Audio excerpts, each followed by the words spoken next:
All right, we got a very special guest in the building, everybody. We got the beast from the Middle East himself. I'm very excited to have you here. Welcome to the broadcast. Hold on, let me fix this real quick. Boom, there it is. What's good? Hasan, man, how you doing, man? I'm doing all right. I saw your Piers Morgan interview. Yeah. A while back. This is Dr. Beast, the real Mr. Beast. Okay, Yeah. Not Jimmy Donaldson, but the real Mr. Beast himself. He is beast mode. Hold on, you want to stand up for a second? I want to show how big you are. Here, look at this. That's crazy. You're jacked. Well, I enjoy my mum's cooking. Yeah, you played rugby, right? That's what happened. I played rugby professionally back in the day. So I played for the England students team while I was at med school, and then I did jiu-jitsu and MMA. I think I got a double gold European title as a blue belt, and then I got a world bronze medal. Damn. Yeah. Damn. And then I decided to focus on medicine. And then You've lived a crazy life. Yeah. You want to get us started. Like, well, I'm a refugee, so I was a Palestinian refugee. My dad was born in Gaza. My mum was a Palestinian refugee born in Jordan, and then I was born in Mecca, and then I moved to the UK when I was 4 years old. Grew up there, and then went to medical school at Liverpool. Played professional rugby, got injured, started doing jiu-jitsu. You don't have the Scouser accent though. I've got a bit of a Scouse twang. There's a bit of a Scouse twang there. Yeah. Say can of Coke. Can of Coke, lad. Yeah, can of Coke, lad. Can of Coke, lad. Yeah. So and then from there, I've done a lot of stuff, but that's probably because I'm just a jack of all trade, master of none. Yeah. Okay. Well, when I saw the hat, I thought you're Australian. Yeah, I just because obviously I want to try and fit in, so I decided to wear this Australian hat, real Australian leather, by the way. Yeah.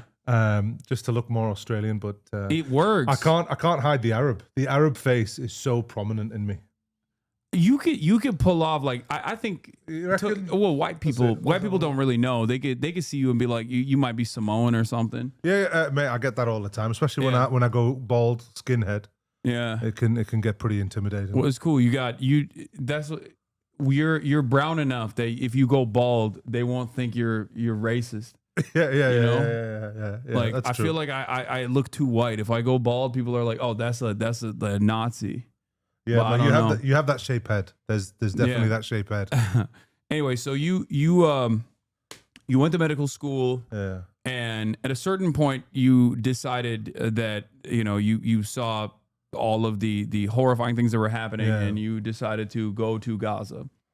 But honestly, man, Hasan, it was weird for me because obviously, I've got family in Gaza. My uncle's in Gaza, my auntie, my cousins. Just to give you an idea, I'd go to Gaza and there would be family members that would come visit me, and they would show me pictures that they took of my mum and dad's wedding. Yeah, like from 35, 40 years ago. So I'd never seen that. And my grandma, before I went to Gaza, my grandma had passed away, and there was a woman in the hospital that I saw, and it was one of the kids, and this kid was actually related to me that I was treating in one of the hospitals in Gaza. And her grandma came, and her grandma looked exactly like my grandma. It turned out to be my grandma's sister. Oh, wow. So I was meeting family members that I was just blown away. So, it was a bit of a surreal experience for me because not only am I going to Gaza, which is my home, but I'm going there as a British Australian doctor. Yeah. But I'm also there in these mass casualty events. I've got family members coming in. Yeah. Instead of going back home to the safe house or sleeping in the hospital, I'm going and staying at my uncle's house or my auntie's house. And the whole neighborhood's getting bombed and things like that. And obviously, I'm not following any protocol. I'm just chilling with families. I got to experience the real Gaza civilian life, and man, it was nuts, man. Absolutely crazy. I've interviewed Feroz Sidwo before, and he's American. The most beautiful voice. Yeah, he's got a great voice, and he's an American, so it's a little bit different. Yeah, do you feel like your experience, clearly your experience is different as as a part of the international medical community that goes in to offer aid to a population that is being starved, a population that is withstanding genocide. Yeah. Being a Palestinian, I feel like you had a different experience than other people. Yeah, man. I mean, it was you know, a lot of those kids that came in, they looked like me. You know, I've got a big nose and big. I mean, I look Ghazawi, right? When I'm there, most of the time, most people didn't believe I was a foreign doctor. They thought I was more well fed than anybody else there. Yeah. You know, that's probably the only thing that gave me away. But like, you know, they all thought that I was Ghazawi. So when you'd have these kids coming in and they look like me when I was a kid, when you have kids coming in that share you're the same family name as you, it hits a bit different. You know, when you talk about these doctors, when they come in and they tell you how about like kids were dying on the floor and this and that, it's different when it's your people. It's different when it's your family. You know, it's different when you have to make a decision and you have to step over someone that's related to you in some way. Yeah. That's something that a lot of these doctors, when they go to Gaza, they don't have that experience. Yeah. And obviously being a British voice, an Australian voice, a Western voice, going to a place like that, you can relay the stories of the people in Gaza a lot differently from a different experience. But, you know, it just, man, I was there for some of the worst mass casualty events. I was there, you know, when they rescued the 4 hostages. Yeah. And they killed like 1,400. Rescued, yeah. Yeah. Yeah, I think they killed hostages that day as well. Killed and injured 1,000. And I was there for that day. I was there when the ceasefire broke this time round. Yeah. When they killed 200 children in an hour and a half. Like some of these mass casualty events, you know, I remember like that day where the ceasefire broke.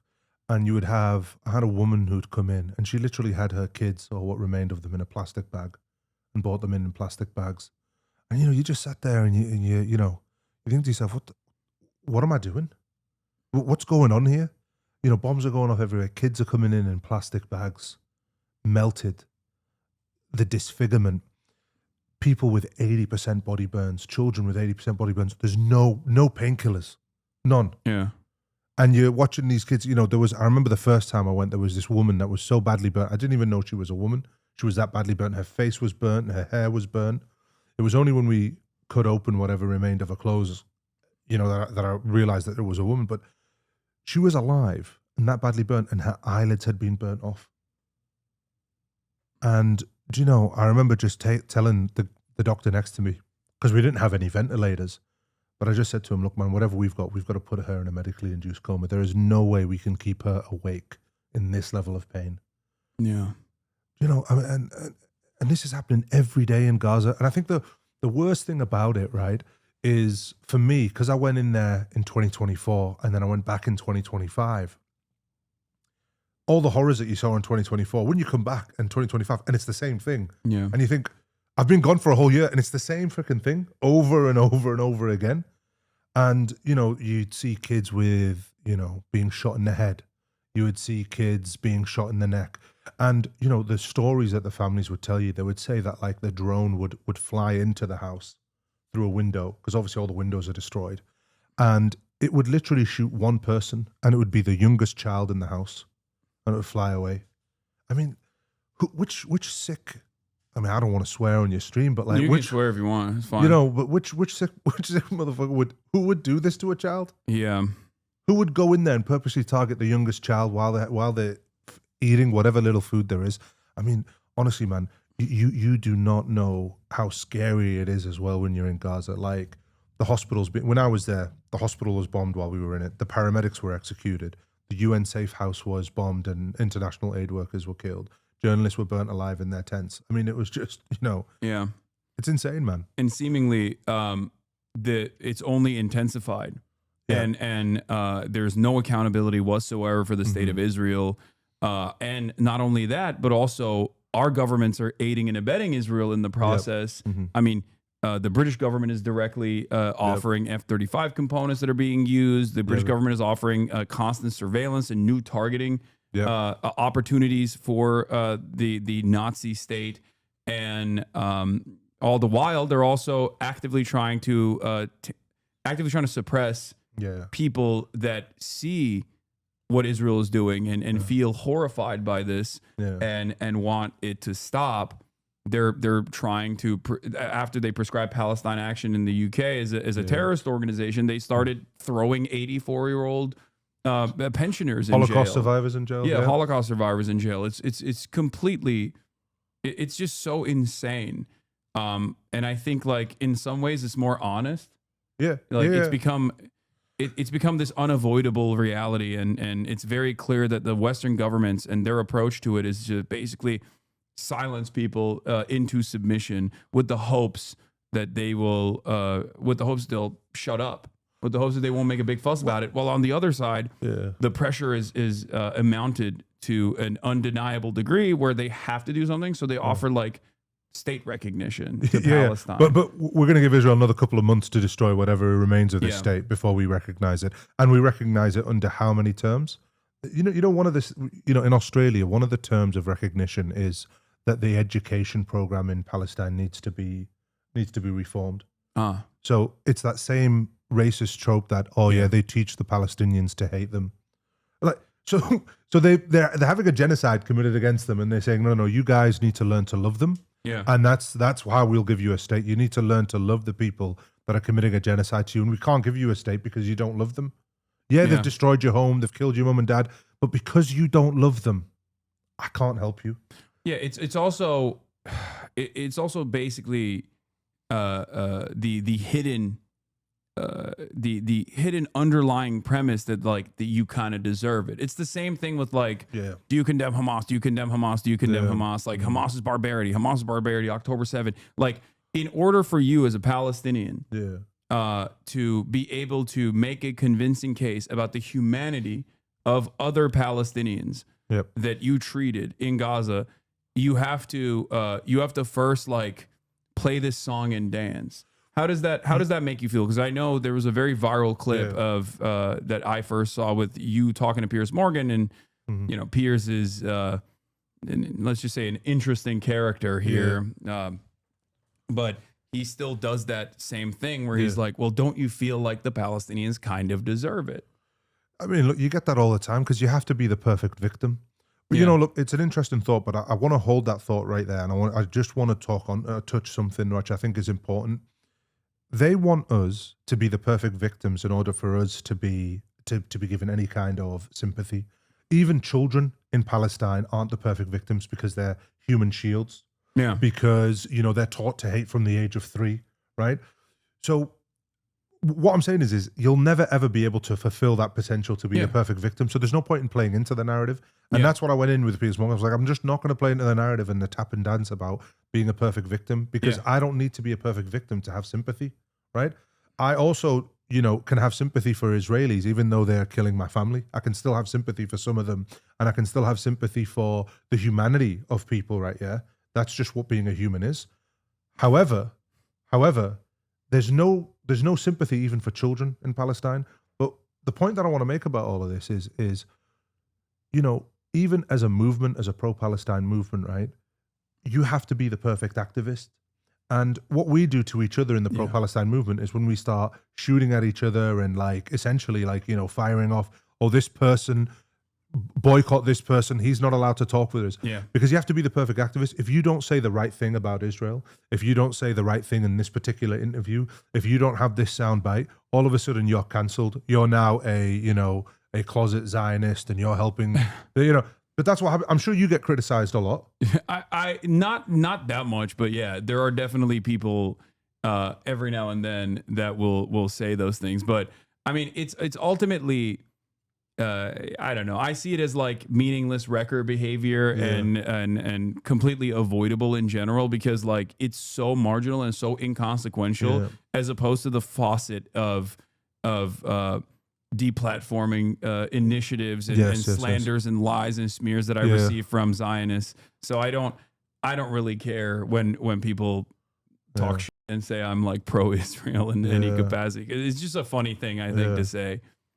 No, look, maybe for you, maybe because you're at such a level now where your voice is so important and you've been on the record for so many years that people can't. But you know, for someone like me who's just, you know, got this like bit of a following and prominence, you get so many people attacking me, and I'm like, guys, I'm a Gazan refugee.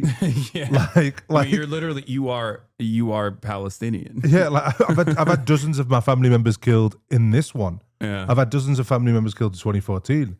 Do you know, like it's and then people still want to question your loyalty and where you lie and things like that. Like, you know, we'll never ever be free unless we start like looking at ourselves and going that you can have different opinions on what you think should and shouldn't be the Palestinian Yeah. movement, and they can both still be right. Yeah. You know what I mean? But that we don't seem to have that in the Palestinian movement. It's Yeah. pretty bad. I mean, but ultimately, I think like the North Star always is like the emancipation of Palestinians. So like 100%. that does whip people back into shape fairly quickly because 100%. I think that stems from that kind of like cannibalization stems from Yeah. powerlessness. It Yes. exists in every progressive movement. Horizontal in general. violence. Yeah, where people are just like, we can't make anything happen, so I might as well like turn my crosshairs within Yeah. and try to feel like I have some control over this narrative, 100%. which is unproductive. Yeah. But that's precisely the reason why I don't like offer it any air whatsoever. Yeah. Because it's people are, as long as my my guiding star on this is basically, as long as you're still actively participating in anti-Zionist action, 100%. and you know, doing broad awareness 100%. and protesting in the streets, like it's fine. Yeah. And I also even offer a similar level of grace to people who, no matter how long it's been, have changed their mindset and are now 100%. actively atoning for like 100%. past statements that they've made, because like I think that's overall more productive.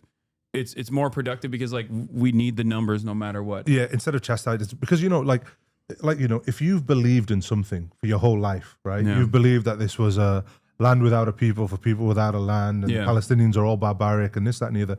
To switch that on its head and suddenly begin to question it, like you're Yeah. maybe going to have family conflicts, you're maybe going to have to lose your social Yeah. status with your friends, and that is a large price that these people have to pay, and they're not going to have the same viewpoint as I am.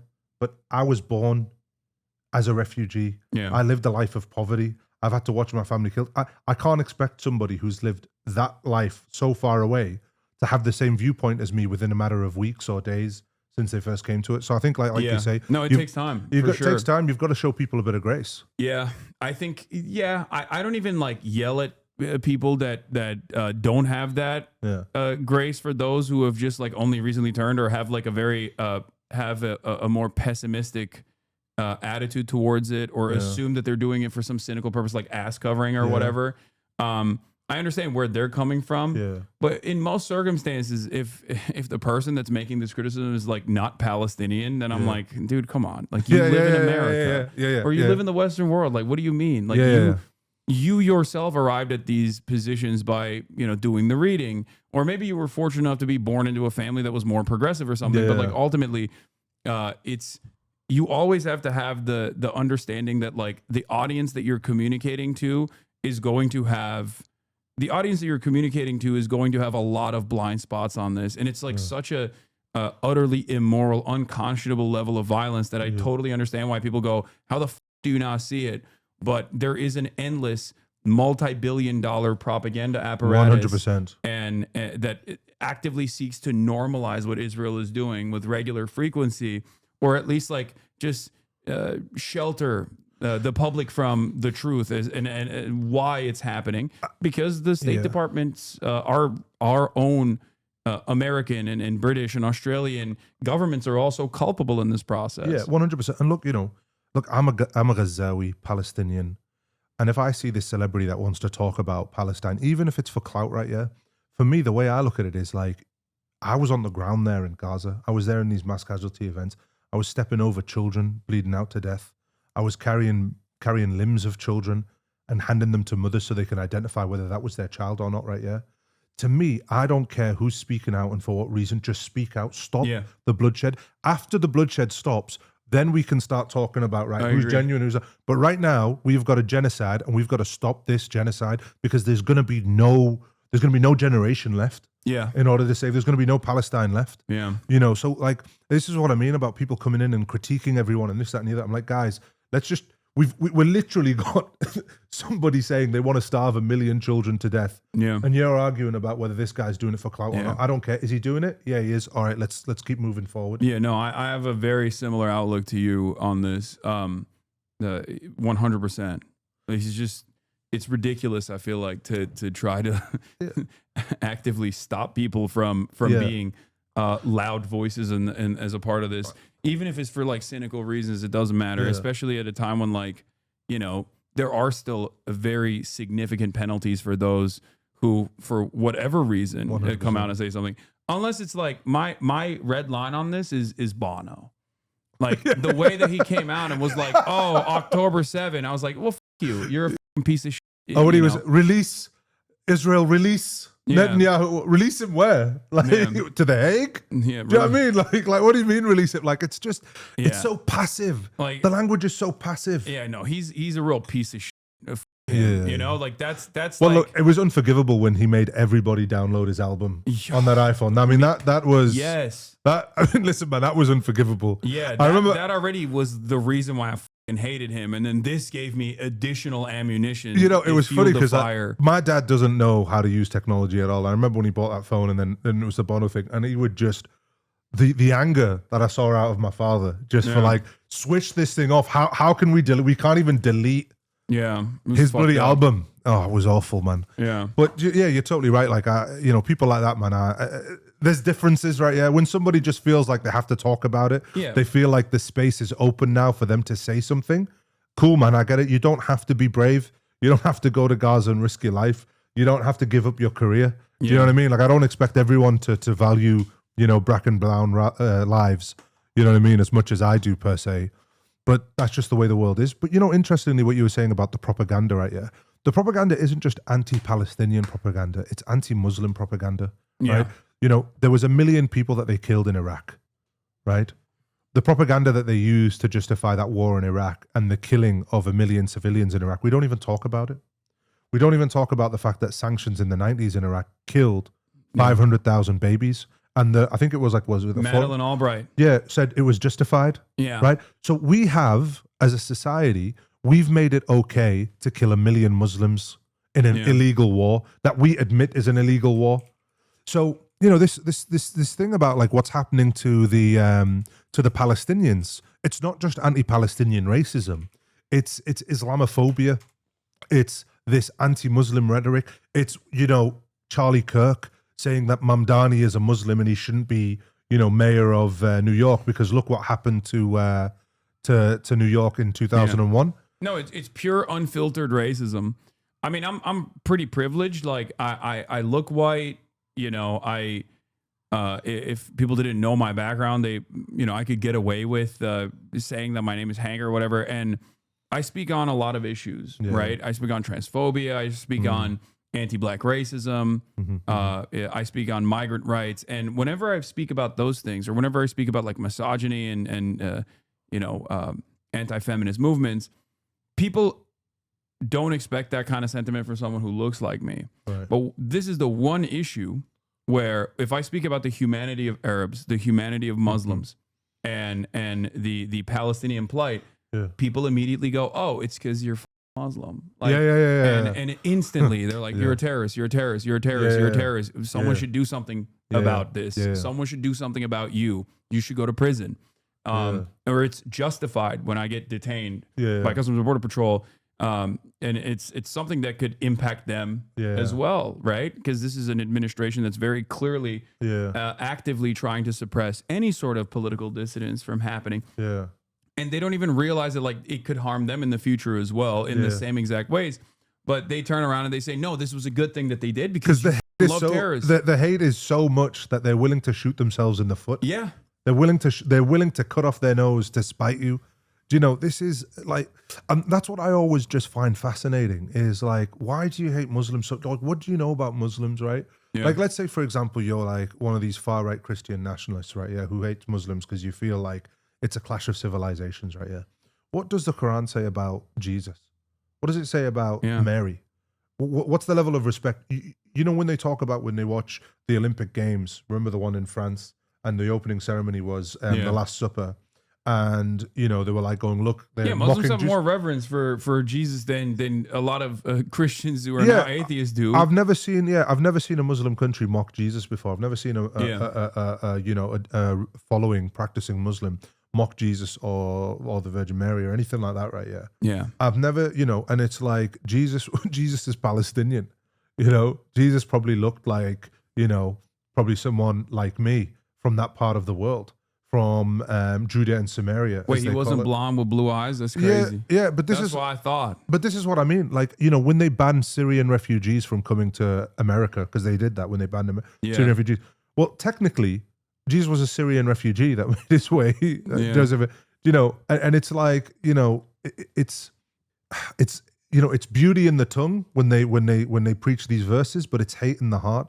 And I never understand it, man. Like, I never understand this level of hate and animosity to a religion that you don't understand, to a group of people that like are, you know, they're not causing all this mass violence in the world. I mean, you know, if Muslims had 2 million Jews locked in a concentration camp, cutting off food and water and bombing them mercilessly or whatever, we would be saying, oh, they're doing this because they're Muslims.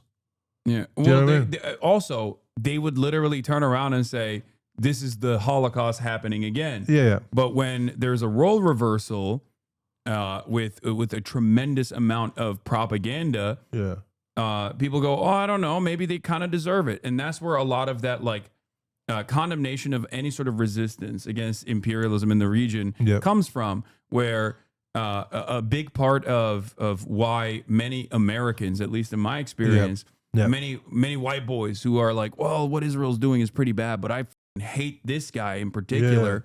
That comes from my contextualization and my analysis surrounding militant formations against American and Israeli imperialism in the region. Like settler colonial violence is always going to create a resistance network. And not only is there a resistance network, in many circumstances that resistance is legal. Like it's literally legal under international law. Yeah. But you know, it's interesting because the suppression isn't just to Palestinian people. The suppression is the surrounding neighbors as well, to keep Israel safe, to keep Israel's dominance. The suppression is propping up all of these dictators in the Middle East. And any dictator that goes against the status quo gets eliminated, whether it's a Gaddafi or you know, King Faisal in Saudi Arabia when we cut off the oil. You know, anybody that stands up to this is going to be executed or overthrown, or they, you know. But if you're not, you know, because for example, when Trump cut off international aid for all the countries, which countries did he not cut off aid for? Israel, Jordan, and Egypt. The two countries that share a border with Israel. Why? To make sure that those populations didn't rise up because of the atrocities going on in Gaza and then cause a problem on the borders to Israel. So like, you know, the Israel thing, the Palestine thing isn't just the suppression of Palestinians. It's the suppression of everybody in the region. So Palestinians keep getting suppressed. And that's why what you're watching in Gaza, the atrocities that are happening in Gaza, they feel, whether they want to admit it or not, that it is necessary in order to send a message to the whole region that you can't be free. And if you try to be free, look what we're going to do to you. And if the Palestinians and the people of Gaza get their freedom, if this global movement works and they get their freedom, what message does that send out to the whole Middle East? That actually, you know what, you could rise up. And if this group of, you know, prisoners for 20 years with, you know, nothing but rocks and just their iPhones can stop the largest and most powerful military backed by the greatest military might in human history, then why can't you overthrow your king and get your freedom? And what happens then is there's a free Middle East, and a free Middle East is the linchpin. It's the linchpin of controlling the East that meets the West. And it's this control of trade and resources and oil and influence and dominance, because this is what decimates 25% of the world's population, which are Muslim. So like, you know, Palestine and Gaza, and this is why like it's so embroiled and impassioned with so many people, because a free Palestine means a free Middle East, and a free Middle East means a free Muslim world, and that is a threat. It's a threat to capital owners and American dominance in general, because American interference in this region in particular has been very deliberate, very directional. Israel's existence plays a formative role in this as well, where it's a constant destabilizing presence that is a domineering force over every other country, like you explained, so that we can still control OPEC Plus to the best of our ability. And it's obvious that many of these Gulf nation states are perfectly willing to play ball. As long as, you know, they get their military, which again, is another vehicle to suppress any sort of public presence, any sort of rebellion, and thwart it before it actually causes instability for American interests in these countries. Well, and that's it. You know, the thing is, the Arabs, right? They are so bad at doing wars and militaries, right? Yeah. Because their militaries are never designed to win a war. The militaries of these Arab nations, the reason why when there was like the 6-day war and about 7 Arab countries lost to one country, the reason is because these Arab countries and their militaries are not designed for wars. They're designed to occupy civilians. They're designed to suppress civilians. That's what the command structure is. It's nepotism. It's the fact that like there's a dictator in charge that you can't go and show that you've got critical thinking skills. If you do, that is punished because people or the dictators see that as a threat. It is that when, it's the propaganda that's filled in their military schools to make sure that you get like Saddam Hussein, like their military schools, they used to teach them how amazing, Saddam Hussein was and how he made no mistakes in the Iran war. So it's very basic level of training these things. The idea of these militaries in the Middle East is to suppress their own population. It's not defense. It's not offense. It's to suppress. And, that's why they're powerless. That's why you're watching what's going on in Gaza. No one can do anything about it in the Middle East. Yeah. No one can raise a finger because their militaries are just there to protect the thrones and not the actual civilian population, or not to have any kind of influence in the region. And it's also, you play ball with the West and Western interests, and you keep quiet about the atrocities, you keep quiet about the genocide, and you even offer protection to the Israeli state with those Western weapons from time to time. And they'll let you get foreign capital flowing into your country. They'll normalize and allow you to whitewash and launder your reputation in the Western world. And I think it's still ultimately very short-sighted. It is. It is very short-sighted, and this is not something that is sustainable in general. And we'll see what happens. But I do get a lot of confidence from even the Western world now recognizing, like the populations now recognizing the unimaginable cruelty of Israel. So even in the United States of America, which is the most valuable, most significant ally to Israel, which I would say is Israel's more so an extension of America. It is, rather than Israel controlling America in the way that some people presented. Our population is waking up to this reality. And I think that's why you just have to keep protesting and keep applying pressure and become an undeniable force for humanity that causes this administration, our administrations, to recalculate this like dangerous allegiance, recalculate this like endless military occupation. Because like ultimately, like what does it do? Like, if you were to give the Middle East its freedom, right?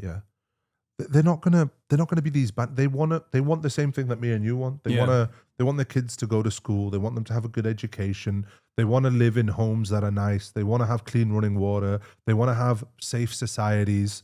Like they just want to live their lives like everybody else. If you were to give them that freedom, they're not going to stop trading with you. They're not going to stop giving you the resources that you want. But they will become equal partners, which is very terrifying. And that's the problem. Like what it's the same with Iran. The Iranian, the pre-revolution Iran, like when Mossadegh came to power, it's not like he was hyper invested in like complete nationalization of the oil refineries. They just wanted to recalculate like how hard British petroleum was them over. And even that was a bridge too far. So they immediately couped him and created mass destabilization, and then put the Shah in charge. Like that, and of course that created tremendous resentment because it was a very brutal rule. And they fought back, and then you had the Iranian Revolution, and there's like a lot of issues that came after that as well. But like ultimately, it wasn't even about like any sort of dominance. No, it was simply to become even partners, to have some semblance of sovereignty, to have some semblance of autonomy over your own natural resources. And that was a 100%. bridge too far for the Western supremacists. 100%. Yeah, that's what it is. It's like, and again, it comes back down to that, like that racism of like, we are not allowed to sit at the same table. You know, we're not allowed to be an equal partner at the same table. How dare we decide what we do with our resources? How dare we talk from a position where we can actually be equals? And, you know, for most people, like they don't realize that. But I think what's happening now in Gaza, I think people have begun to see like even the subconscious racism that they've had and bias that they've had towards Muslims, and they see what's happening in Gaza, and people are beginning to rethink that. You're seeing students at like Harvard and Princeton who are like, you know, 3 months away, 4 months away from finishing their degree, spent hundreds of thousands of dollars and getting suspended for some Arabs in the Middle East, losing their entire, you know, job prospectus, going to jail, maybe getting deported for a bunch of Arabs, for a bunch of people that they don't share the same religion as, they don't look like them, and they don't even share the same ethnicity as them. And they've been conditioned into like thinking are like a violent force, a barbaric violent force their whole lives. Like being able to reverse that trend is actually is incredible in such a short period of time. And you know the irony of all of this, and I always think there's always poetic justice in everything that's going on, right? Because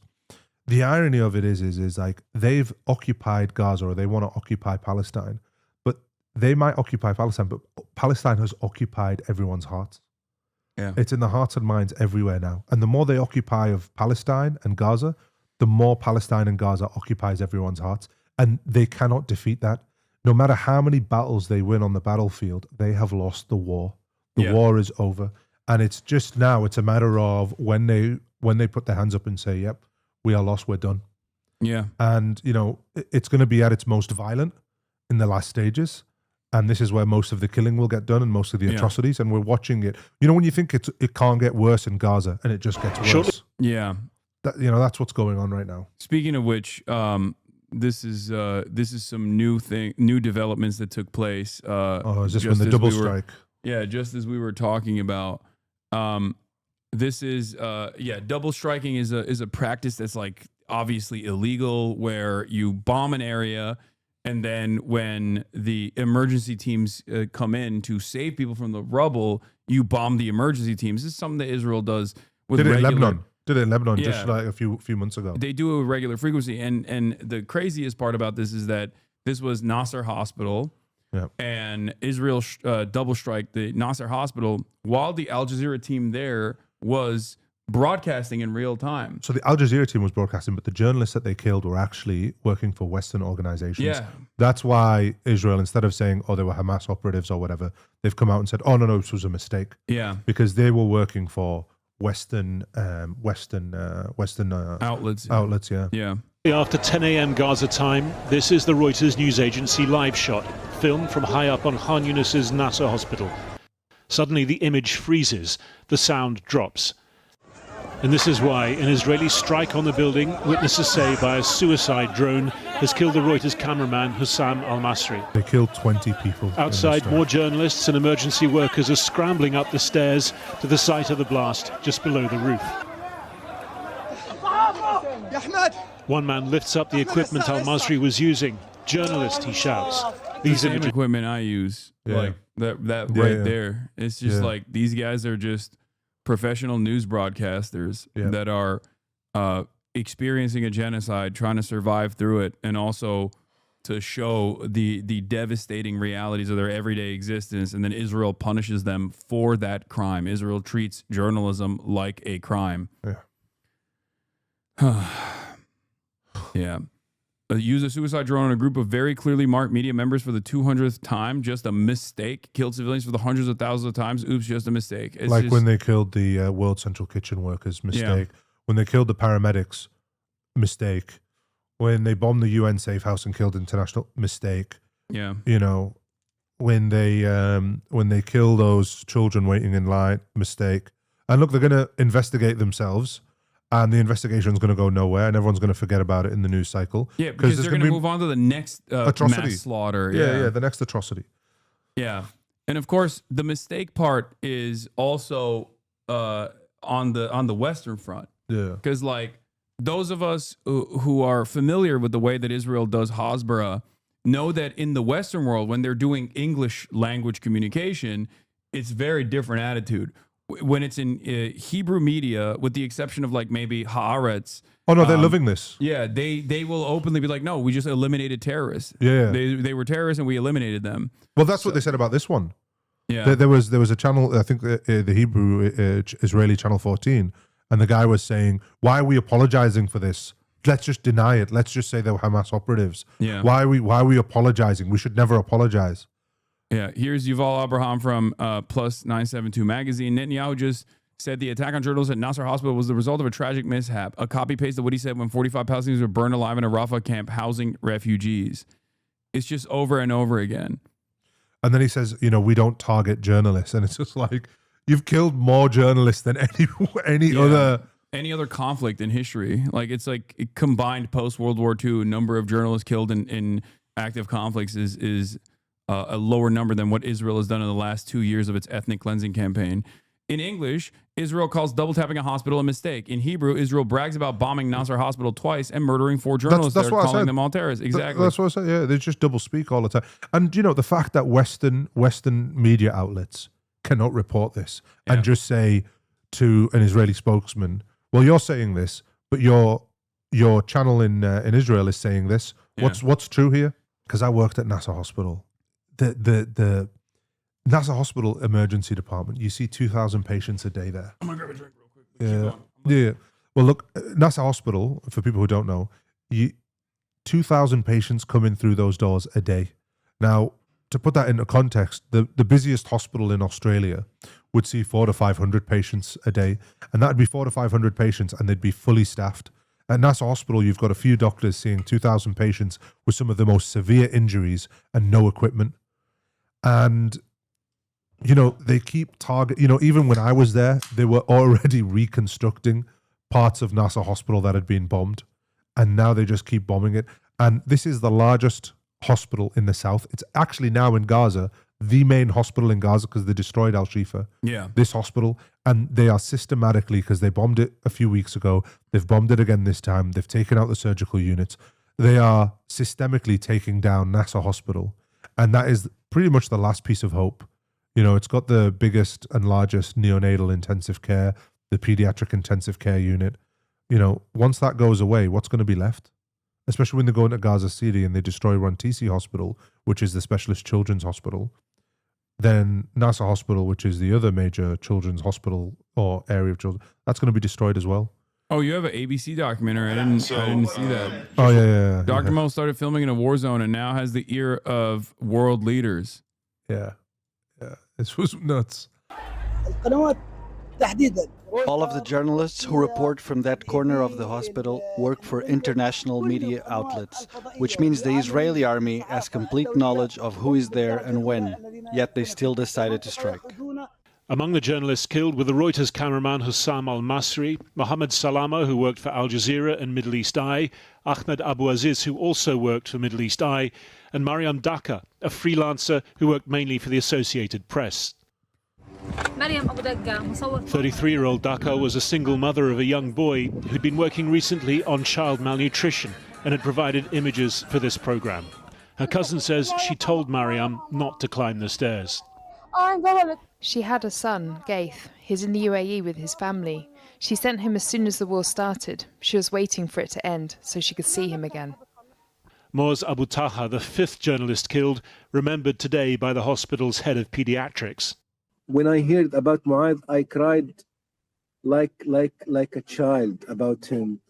Muaz is a friend. He's innocent. He never talk about politics. He never talk about something. He's just document the starvation and malnutrition. The Israeli military said it would investigate the circumstances, but blamed Hamas for hiding among civilians. Yeah. And then when I say they're Nazis and have a supremacist Nazi state doing a live stream Holocaust, that becomes the problem. Not this, okay? Not these actions. You can only arrive at that conclusion if you just do not think that these people that you are watching get slaughtered are human beings. And And a big part of that is the social conditioning that we talked about. Like the justifications for war on terror required endless amounts of propaganda to say like Arabs are barbaric and scary and monsters, and the only way that you saw Arabs were either like terrorists or you saw them as like collateral damage. Like that was the only reflection, an afterthought. And in spite of all of that, many people are seeing this reality now, at least. I've said from the start, like post October 7, if Western news actually reported on what Israel was doing in the same way that they do with like Russia's actions in Ukraine, for example, or just like with decency, with a little bit of truth, even the type of the type of coverage that they offer now, because the permission structure is expanded, right? You'd have grandmothers taking it to the streets from the start. This would have been an unstoppable force, an unstoppable anti-war, anti-genocide force a couple months in. And that's precisely the reason why they didn't do it. And that's precisely the reason why they still, like in the BBC broadcast, go, well, what did Israel say? Why did they strike these journalists? Did they deserve it? Like they ask questions like that. It's hard for me to watch that, man, without breaking down, man. It's just, because we were there when they burnt the journalists alive in their tents. I was at the hospital when that happened. Yeah. And Eslaia or no, that was before. Al-Aqsa Hospital. Oh, okay. And you just, because look, even Anas, for example, right? Yeah. Anas came to the Baptist hospital to report there. And I remember people telling me, Mo, do not do an interview with Anas and do not get a picture taken with Anas. Because if you do, the Israelis will ban you ever from coming back to Gaza. Like he's on their hit list. So if anyone does anything with him or they see any of the doctors going and talking to him or doing any media with him, they'll ban you. So, I didn't take a photo with and obviously because at the time I was filming so much while I was in Gaza. That a lot of people were worried for my safety while I was in Gaza because like I was going viral and I was reporting stuff. And I left my phone in Gaza. I didn't take it out with me because I thought, I'm going to get stopped at the border here and they're going to harass me and whatnot. But I remember just thinking to myself, like, now that I'm banned from going back to Gaza anyway, because I've spoken so much about what's happened in Gaza, I wish I did that interview with him. I wish I took that photo with him. And I wish, we talked obviously behind the camera and he asked me about what happened that night, because he saw some of the videos. And I remember just asking these journalists, like, are you not scared? And they would always reply the same thing to me, which was, we're already dead. We're already dead. He had his own obituary ready. He had his own message for his death. So, these people, like, their mentality is totally different. They've accepted death. That's how people in Gaza are able to live, right? They're able to live because they already have accepted death as a reality. And that is the reality of everyone in Gaza. And that's what I want people to understand, that like even if the war was to stop today, the genocide was to stop today, right? Yeah. The trauma, how traumatized this group of individuals is. And I think a lot of countries also know behind the scenes that if, they were to ethnically cleanse Gaza, the people that are going to be leaving Gaza are all traumatized people that are going to need care and assistance for the rest of their lives. Yeah. And countries do not want to take that on. That's why they're trying to send them to South Sudan or Libya, to failed states where, there's going to be none of this care at all. And these malnutrition children are not going to have, their healthcare checkups because now they're going to have, metabolic syndromes for the rest of their life and they're never going to recover from what's happened. It's literally the level of famine that has been reached is now going to be, it's going to actually physically change the DNA of these children. Yeah.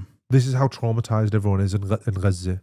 And like, when I watch images like that and the videos like that, like I was there at those emergency departments when they would run in and they would bring these people into the emergency department and literally their arm would fall off or their leg would be severed. They would bleed out onto the floor and you would see them gargling and choking on their own blood. And it would be dozens of them on the floor and there's no triage. So you would just pick and choose who you would have to go and see and care for.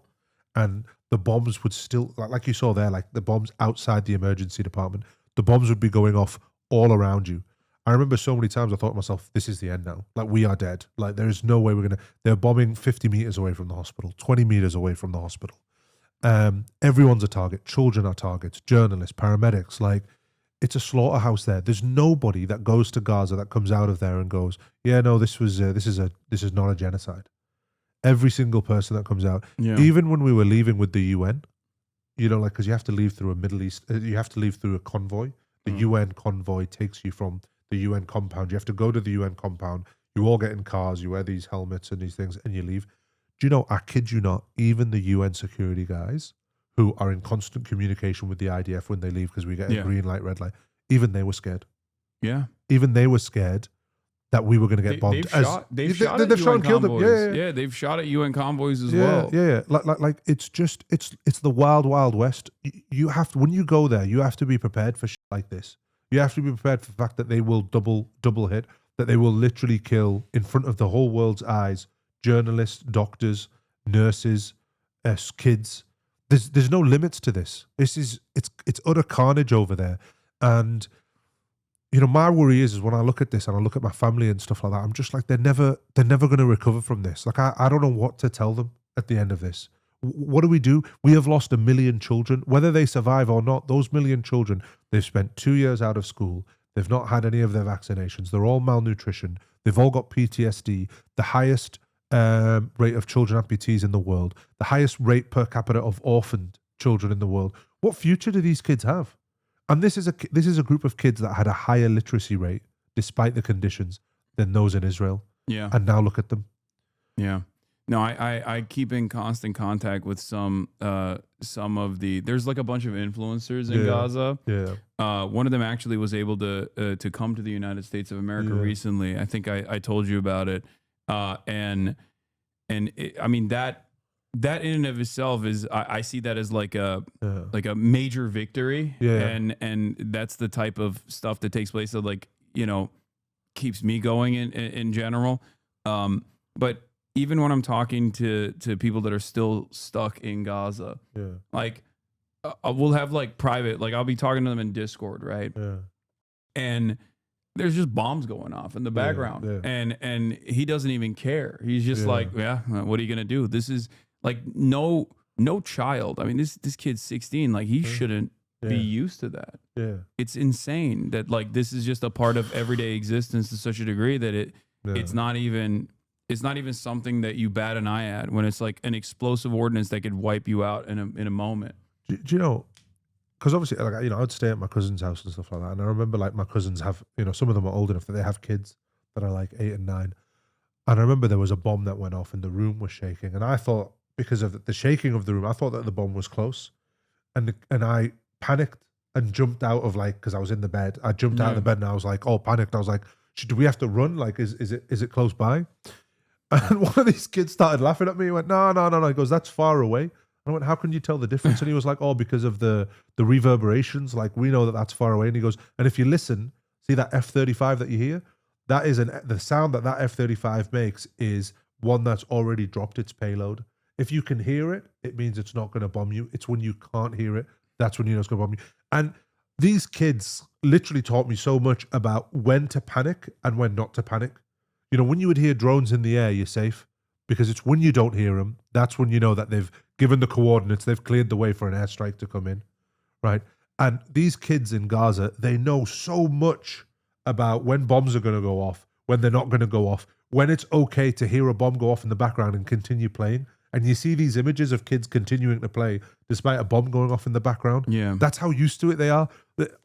Honestly, man, I don't know what's going to happen in 10, 15 years' time. How these children are going to be when they have kids? Are they going to be emotionally shut off? What's going to happen to them? Like, that's what I always think about. Like, what's going to go on to these 1 million children? What are they going to grow up to be? Are they all going to be sociopaths, psychopaths after this? The dark irony of this is that the only comparison that you can think of in modern age is like the trauma that Jewish people had in the aftermath of the Holocaust. Like what takes place for that kind of recovery after whole scale slaughter. Yeah. One of the insane aspects of this is that the dehumanization still persists, though. Yes. Like, because I just like you have your story with Anas. Like there was a journalist that I was in constant contact with, Hossam Shabat, in North Gaza, and he stayed. And he stayed in North Gaza till the very end, even after Israel had basically signed off on his assassination. Yep. And that was the same calculation that I had made in my mind, where it's like, if I have him on the broadcast, because he wanted to come on the broadcast, but I was like worried that would be that would be his death sentence for sure. Yes. And I also feel terrible that I didn't end up, like, I didn't have time to actually put together an interview with him because of that. Part of that was the calculation. Part of that was because there was just constant internet shutoffs. And even now, I think when there are certain people that I want to highlight, I have to be very careful, because in my mind, I'm thinking, like, if they're seen by the Israeli state, then they could be considered a target. Even people in this day and age, like even people that are able to escape, even people that have come to the United States of America, like, I worry that the American government, for no reason whatsoever, as they've attempted to do to, like, Mahmoud Khalil, for example, a green card holder, could just, like, send them somewhere else, because they're so, like, what I'm trying to say is, like, even when people are here, that racism still persists. Even when people have made it out of Gaza, even when they have been brought into the country, it means, like, all the background checks have been cleared. There's still that ongoing dehumanization, and the government could just, like, absolutely discard. It's tough, man. These people. It's tough, and it's tough growing up. I was even worried when you were coming in. I was like, I felt like they were going to stop you for sure. They were going to detain you for a little bit at least. Yeah. I mean, I felt the same as well, but that's why I only bought you Tim Tams. I actually had some cool stuff that I was going to get you, some Palestinian stuff, but I was like, if they open up my bags and see this, there's no way I can talk this away. So I was restricted to, like, what I could bring. But look, I mean, I have two communist buddies of mine from Australia that come every year. They're white.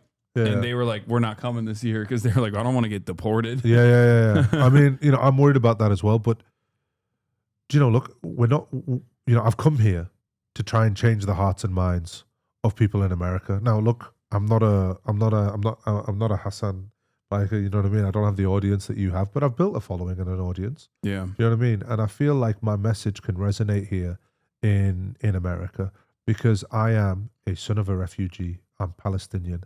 I'm from Gaza. I've got a British accent. I'm a doctor who served on the front line there. Maybe I can talk to someone and swing something some way, but I just feel to myself like we're in the end game here. Yeah. And everyone has to do whatever they can. And if is the risk of me coming over here and something happening to me, then I have to take that risk. But I take that risk knowing that hopefully I could maybe make a change. And, obviously, like, I've been traveling around the world. I've been campaigning to try and get a children's hospital into Gaza and trying to get governments to support children. And listen, man, we've made headway. I've spoken with prime ministers of countries, with foreign ministers of countries. I've got countries to endorse it. I've spoken to major organizations as well that have endorsed us. I'm not just talking. We're actually doing stuff in the background, and we're trying to make a change. But, everyone is so nervous even to say that they endorse what we're doing, because they're worried of the repercussions. Yeah. And, I'm just sat there and I'm like, I'm just a doctor, man. I need help. I need, someone to take this forward.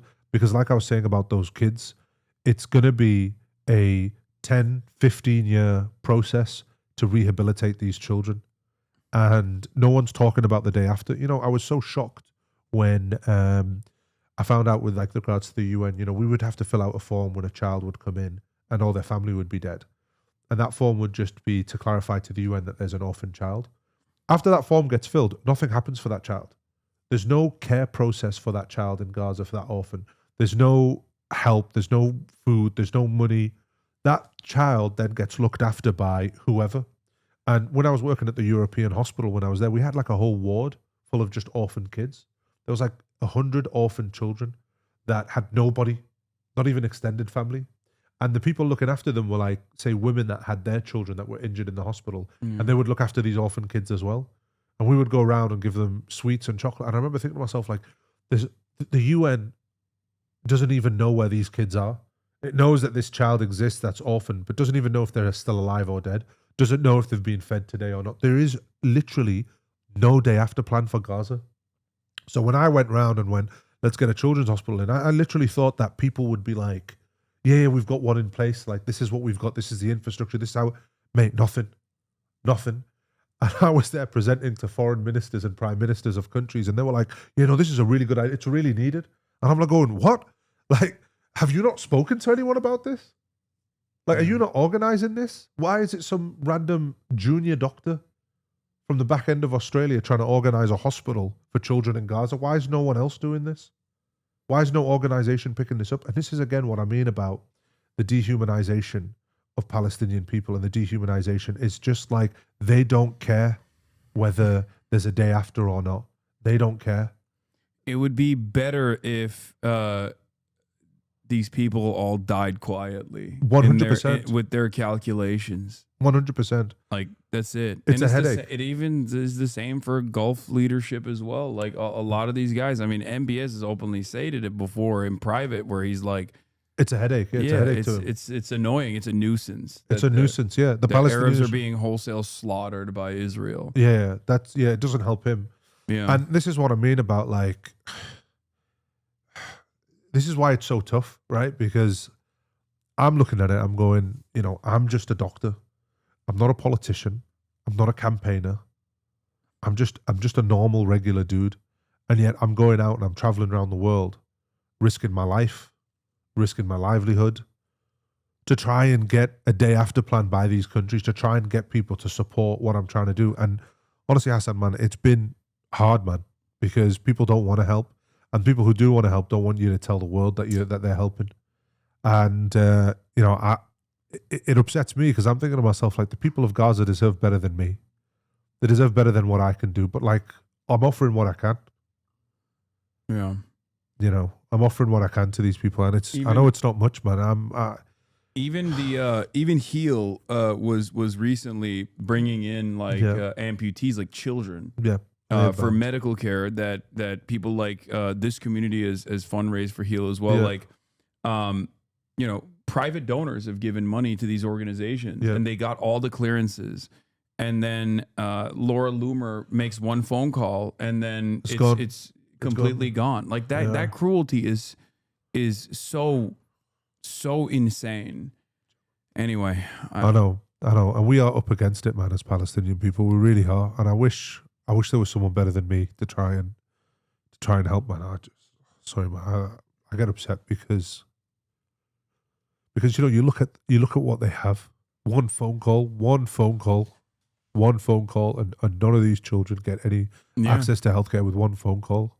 And on the inverse, is one phone call to stop the bloodshed in its entirety. That's how much power America has over Israel. And these people with one phone call, they have access to people with power.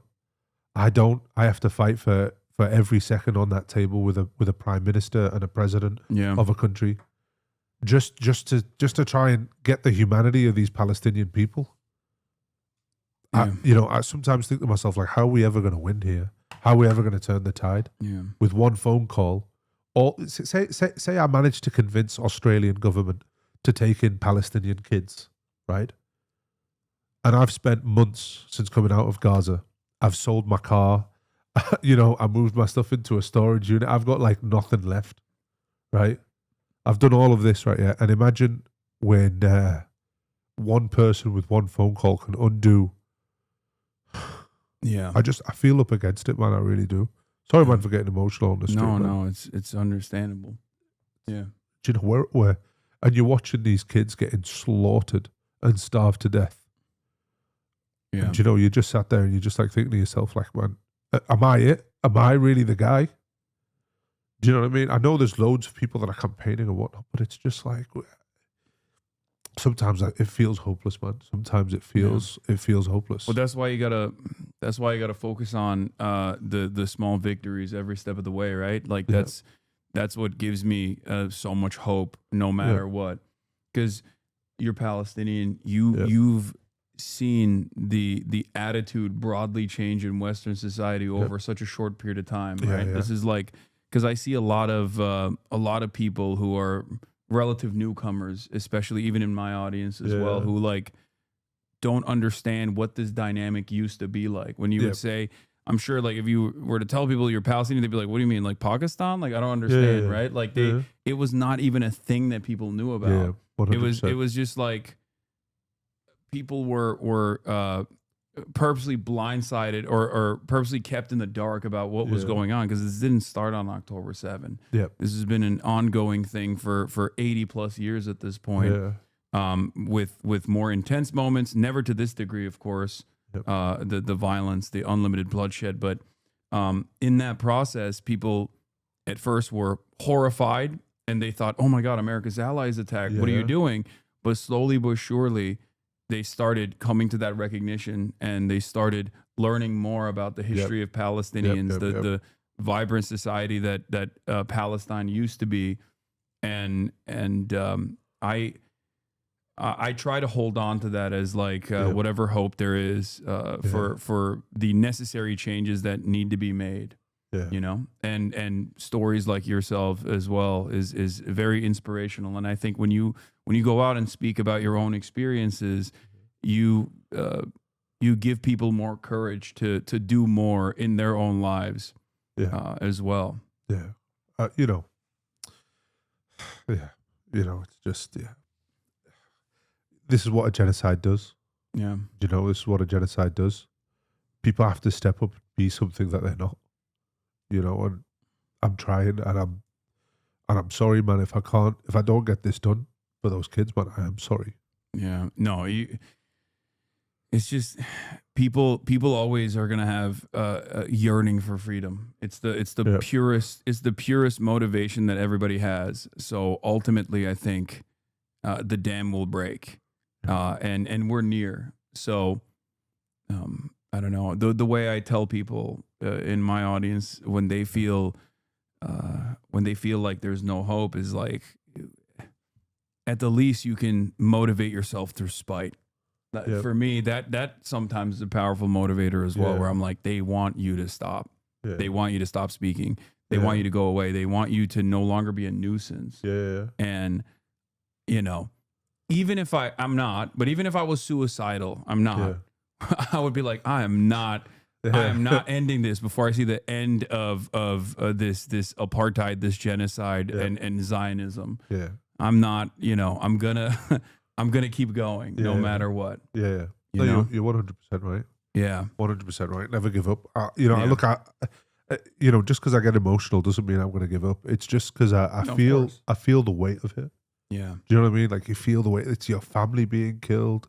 It's your people being killed. It's your home being destroyed.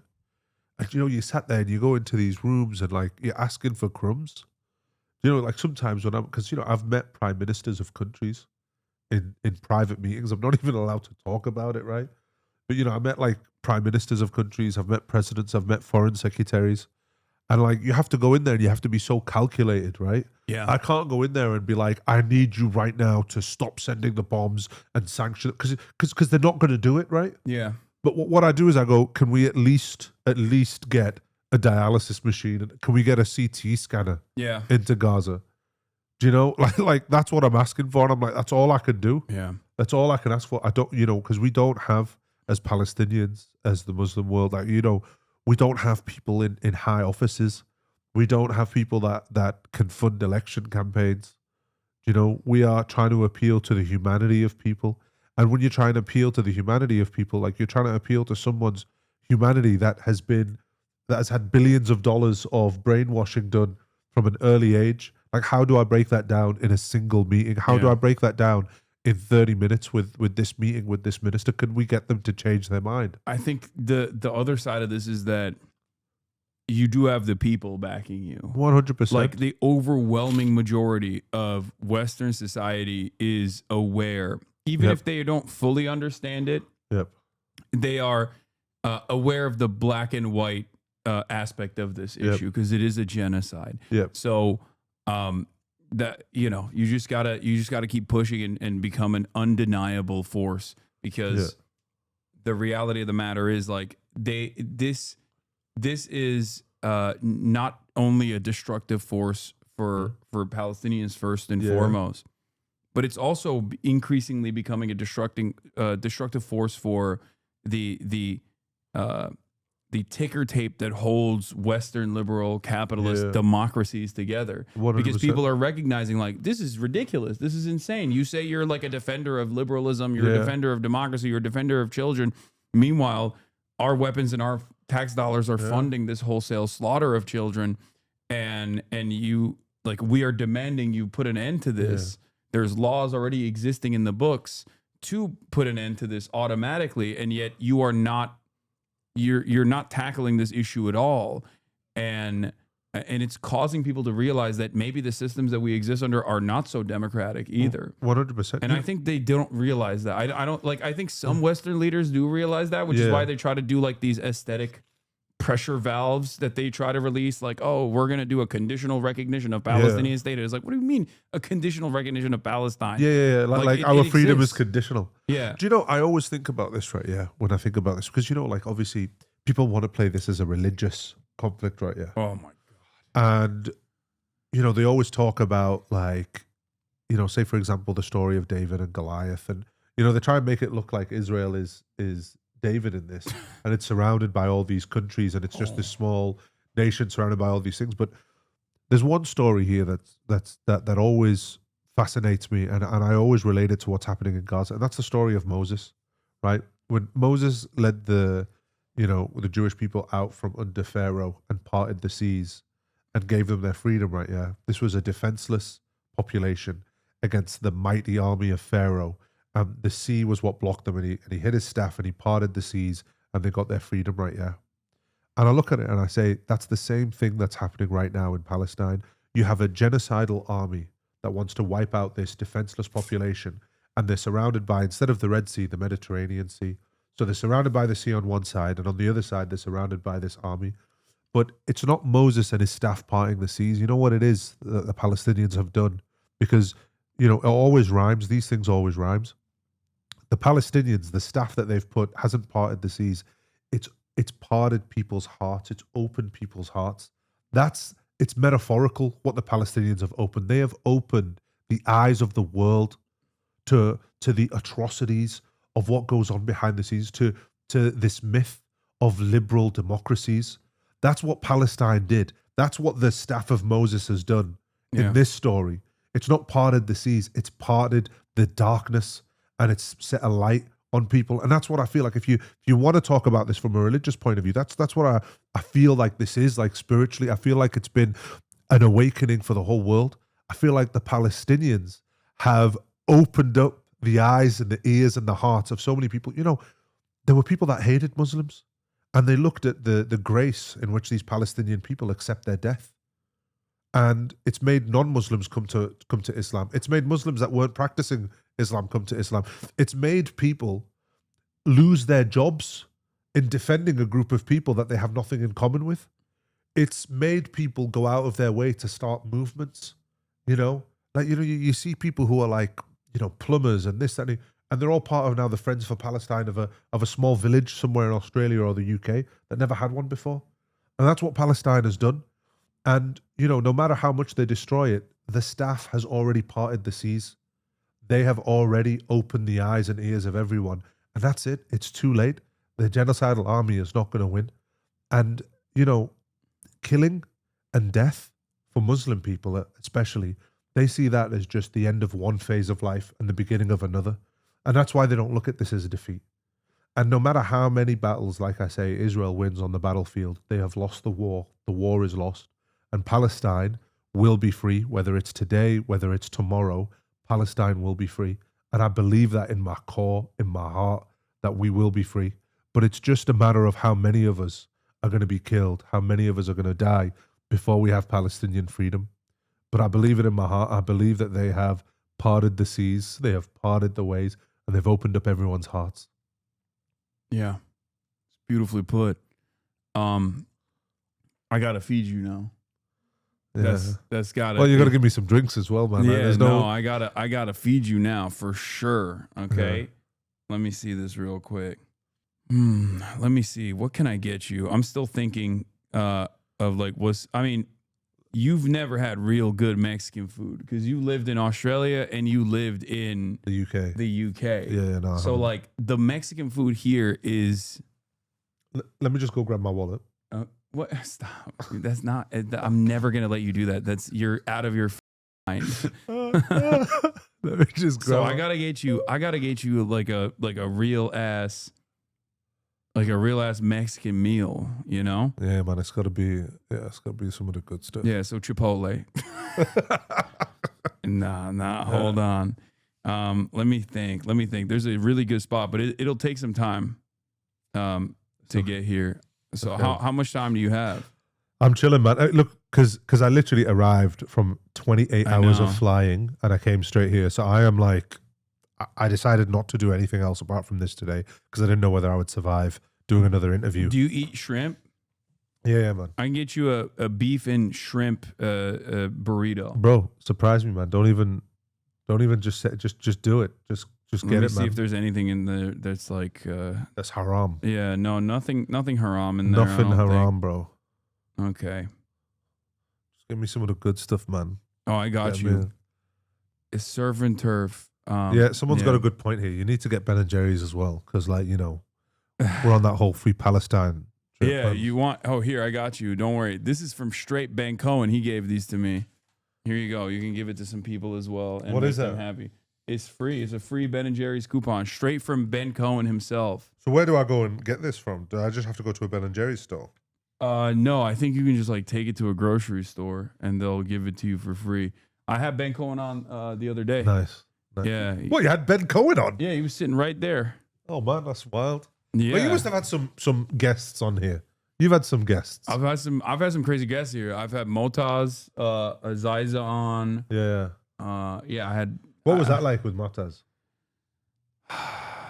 It's He's very It's- traumatized. yeah.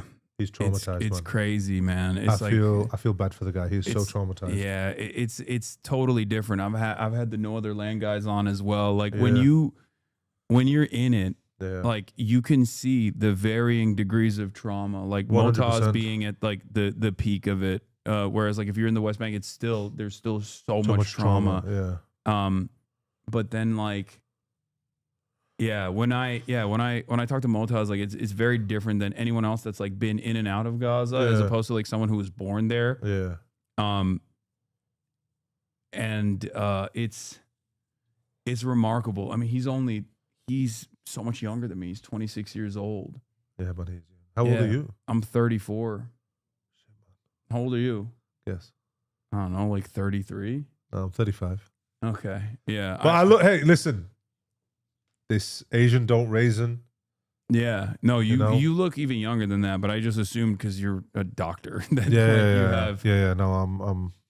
Alhamdulillah. Yeah. Alhamdulillah. I'm looking good for my age.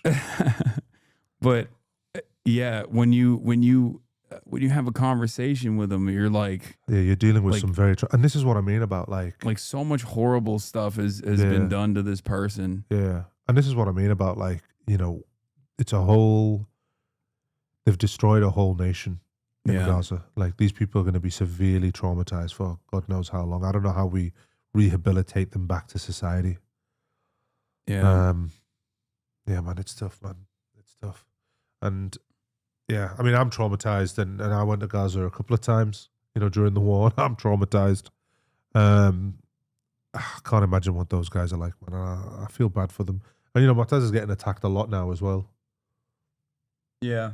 Again, what I mean about the horizontal violence, saying that he's some kind of collaborator and all that kind Well, of stuff. that's because like there's a lot of like there's no room for disagreement in the minds of people, Yeah. even if they're like literally from Gaza, where they don't see it as like they don't see it as someone. They've seen so many, like Westerners have seen so many actual collaborators though. Yeah. That's part of the reason why I think like people immediately slot them into like a person who has any sort of like disagreement with the governing party is then treated with a lot of animosity. Man, I got called the same thing. People calling me the same thing. Yeah. It's just like my assessment of the situation is like there's a far graver problem here with respect to Israel, that like these are disagreements that are utterly irrelevant in this point. 100%. People and need I to think like even people need to hear that. Yeah. Even Palestinians that also personally fucking Palestinians that might not like Hamas in Gaza or Palestinians have left Gaza that feel that way. And there's a lot of them as well. Yeah. People have to acknowledge that. But like they will always say first and foremost that it is Israel. 100%. I've never met a Palestinian that has been like, yeah, actually the real unless they're literally a collaborator. No, because I was going to say like there are guys that are literally like that just blame everything on the Palestinians themselves. Like, you know, what's that guy called? The son of Hamas? I hate that. But he's a Mossad guy. Like, he literally is. Like, the guy doesn't even acknowledge Palestinians exist. Like, that's when you know these guys. That's a proper collaborator. Look, I think what Palestinians need to understand is as Palestinians, we are very diverse. We're diverse in our thinking. We're diverse in our political beliefs. We're diverse in even our religion. And you can have two separate thoughts at the same time, and they both be valid, and they can both hold the same space.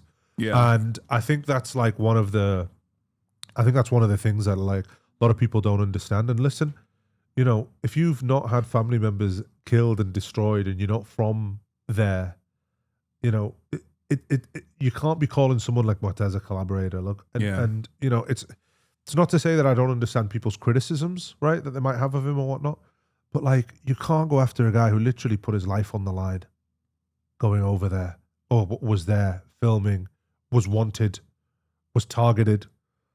Like, you know, people need to just back off and just, you know, hold a bit of space for these people, because these are heavily traumatized people, man. Like, we need to understand that, like, you know, he's not thinking clearly anyway. A lot of these people that come out of Gaza aren't thinking clearly. Like, they've survived a Holocaust. Yeah, I'm never gonna shit on a person that has experienced that, even if I disagree with them. It doesn't matter. 100%. That's ridiculous. 100%. And also the goal here is for Palestinians to have sovereignty and dignity. 100%. And a part of that process is like that they get to hold their own democratic elections. And if they, and this is why I say it, like if they chose Hamas after that, then they chose Hamas after that. If they chose someone else, if they chose another group, then they chose another group. Like, I have no say in this process. Well, do you know what I always find fascinating about that? What you say about that is like, do you remember Sabra and Shatila? The massacre of Sabra and Shatila. Who was convicted in an Israeli court as responsible for the massacre of over 3,000 women and children, essentially? Who was responsible for that? I mean, in Israeli court. Yeah, who did they deem? Israel said it was a PLO and different Palestinian groups, but then I expect. Are you talking about the Phalanges? Ariel Sharon at the time was the defense minister, and he was found responsible in an Israeli court for the massacre of Sabra and Shatila.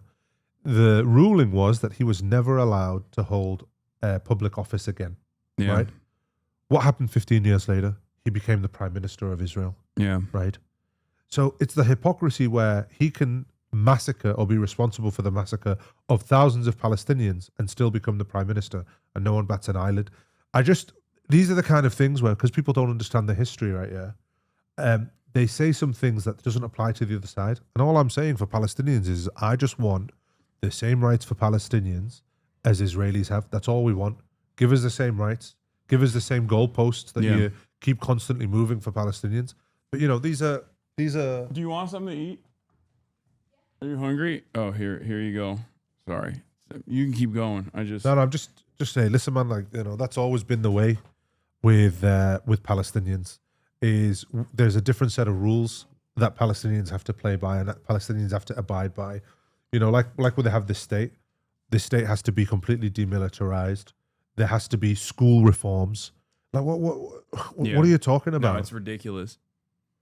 But you know, that's it's just it's again it's the racism. It is taking people's dignity and humanity away in the process of like offering an olive branch, a fig leaf, to make it seem as though they have any sort of interest. Oh, my mom is here. All right. Anne Soneritas'dan bir şey istiyor musun? Şu anda order ediyoruz. İstiyorsan bir saate gelir çünkü. Hi, how you doing? Okay, all right. You got it? No problem. All right. Let's see. All right, I took out beans from yours just to be sure, because like some people in the chat were saying that the beans might be fried with like pork fat. Okay. So I took it out just to be safe. So your burrito only has Angus beef, spicy shrimp, avocado, diced tomatoes, cheese, mayo, and rice. Sweet. Does taking out the beans make it cheaper? No, it doesn't. It's still I'm just seeing where this guy's trying to shrimp out on me. You know what I mean? That's what I'm trying to see. Nah. I got you. Skipping out on me, this guy. Do you like guacamole? Yeah, well, why not, man? I like a bit of guac. Okay, I got you that too, and I kind of want to get you you gotta get me a little something on the side, you know. Come on, bro. Yeah. No, I got you. I mean, I've just come from 26 hours of traveling. Don't play me like that. I got you. Don't play me like that. I'm gonna get you like some Mexican drinks as well. Doritos? Is that Dorito, Yeah, we got that in Australia. We got you that. do? All right, I'm not getting you that then. No, I mean, it's delish. It's delicious. Okay. It's delicious. And horchata. Okay, I don't know what that is. It's like listen, nothing spicy, bro. Nothing have you spicy. Ever had no, it's not. It's kind of like muhallibi or it's a little sahleb. You guys have sahleb, yeah. It's kind of like that a little bit. Okay. It's a cinnamon milk. Okay, I'm off. That's a Turkish thing as well. The sahleb. Yeah. That was pretty crazy. Your mum coming in and you just chatting Turkish to her, like, yeah. And then she has like the most crisp American accent as well. Yeah. So do you talk to your parents in Turkish? I speak to them in Turkish. Yeah. That's amazing. Well, I speak to my parents in Arabic. I grew up in Turkey. I came to America when I was 18. Yeah. It's rice milk. That's what they said. Horchata. This one is you grow up until the age of 18 in Turkey. Yeah. Which part of Turkey? Istanbul and Ankara. Did you like Turkey? Yeah. I mean, it's a beautiful place. My parents have been there 26 times. They love it. Yeah, they love Turkey. Arabs love Turkey, and so do Arabs. Persians too. They love Turkey. I can't go back because of the current administration, but hopefully really? One day, inshallah. Yeah, I've written on the Huffington Post about the government a little too much, and they were. What have they literally said to you that you're not allowed? They were not too fond of it. No, and they're very. The Turkish government's censorship regime is pretty repressive. Yeah. Well, didn't they try and coup him not so long ago? Yeah, that was America, which is ironic because I wrote about it. That doesn't help. And I wrote about like that, and it wasn't. But I wasn't defensive enough of Erdogan that they were like frustrated by it, and I've since then criticized them so much more that like It's wild to me though, because like obviously like, they keep trying to coup these people, and they just get more and more repressive. Yeah. Yeah, I mean that's how it works. Yeah. What are you looking for? I want to grab a drink. Oh yeah, get in there. Yeah, go on, keep going. But for them, make sure that it's not. There might be some like last remaining Diet Cokes in there, but it's BDS. This is naughty. No, I've had those for like basically a year and a half at this point since it became BDS. But it's mostly Mountain Dew and Dr. Diet Pepper. Dr. Pepper Diet. You might not. Have you ever had a Dr. Pepper? Yeah, I've never had a Dr. Pepper. Would the doctor not have a Dr. Pepper? Come on, I don't know. Do Come they on have now. Dr. Pepper in Australia? Yeah, man. In But like, England? Dr. Pepper they do. zero sugar. Yeah. Tastes terrible. So I don't know how this one's gonna taste because the zero sugar Dr Pepper doesn't really taste very good. So I'm gonna try the American one. They usually, I was gonna say in Europe and in like other places they have different kinds of sweeteners too. Yeah, they do, and it tastes terrible. This one might have the good chemicals in it. Okay, this one might have the carcinogen But we'll see. ones. Maybe you won't like it. No, it doesn't taste like Dr Pepper. Oh, it doesn't. No, it doesn't taste like Dr Pepper. Have you had the full sugar Dr Pepper? I think so. Yeah. See, there's a different taste. I mean, you guys in the chat will know. Like Yeah, sugar-free Dr Pepper is. I have ginger ale, like full strength ginger ale, if you want that. No, man. Listen, man, it's okay. Oh my God! It's All okay, right. bro. This guy, It's okay, bro. man. This guy, bro. What have I done? It's okay. I'm bro. getting cooked. I just don't know why he would serve me terrible tasting Dr Pepper. It's okay though. It's got 23 flavors. You know, you're picking and choosing whichever flavor you like. The guy said it's got 23 flavors, but without the sugar, it's like halved. Yeah, it tastes like true. water. That's what it tastes like. Sugar-free Dr Pepper tastes like water with like a little bit of, a little smidgen of flavoring. Flavored water. That's what it tastes like. But hey, listen, man, it's all good. It's all good. I'm gonna get me some of that boycotted Diet Coke that I haven't had for so long. Oh my God! Out of Hassan's fridge. That was there's like 3 in there that still remain post BDS. Oh, Hassan. Yeah, I know. I'm not. Well, do we believe him? Speaking of, do we believe him? I don't get like why Israeli stand-up comedians and Israeli comedy is just so bad. It's so bad. Yeah. And yet, like that's how you know. That's how you know it's different from like the rest of the Jews around the world, because like they're hilarious. They're so good at music. It's just ridiculous. Like it's just so it's almost German. Like Israeli comedy has like a Nazi tint associated with it because they're too angry and too hateful about the existence of Arabs and Palestinians and Muslims as a whole around them to actually do something funny. Have you ever done like a review of like Israeli comedians doing like stand up? Oh yeah, and just like how bad it is. Yeah, they love bombing. Yeah, they do. I saw this one guy yesterday. It was like a little clip, and he was like going, "Oh, they're saying there's starvation in Gaza. There's no starvation. Have you seen some of the images come out? There's a kid holding up a sign, and it's saying, 'Feed me, I'm hungry,' and he's got one arm here, and one arm there. Yeah. Because it's AI. He's got 3 arms, and I'm just like, and the audience were like howling with laughter, and I was just like going, well, man, is this it really? Yeah, here, you want to see Israeli comedy? Here it is. Me too, my political opinions. What are my political opinions? I'm left-wing. I'm for peace. I'm for 2 states, for 2 peoples. But I'm in favor of flattening Gaza. That's the truth. I'm a leftist, but I'm extremely towards the right wing. I'm for peace. I'm for the violence that will bring peace. That's my opinion.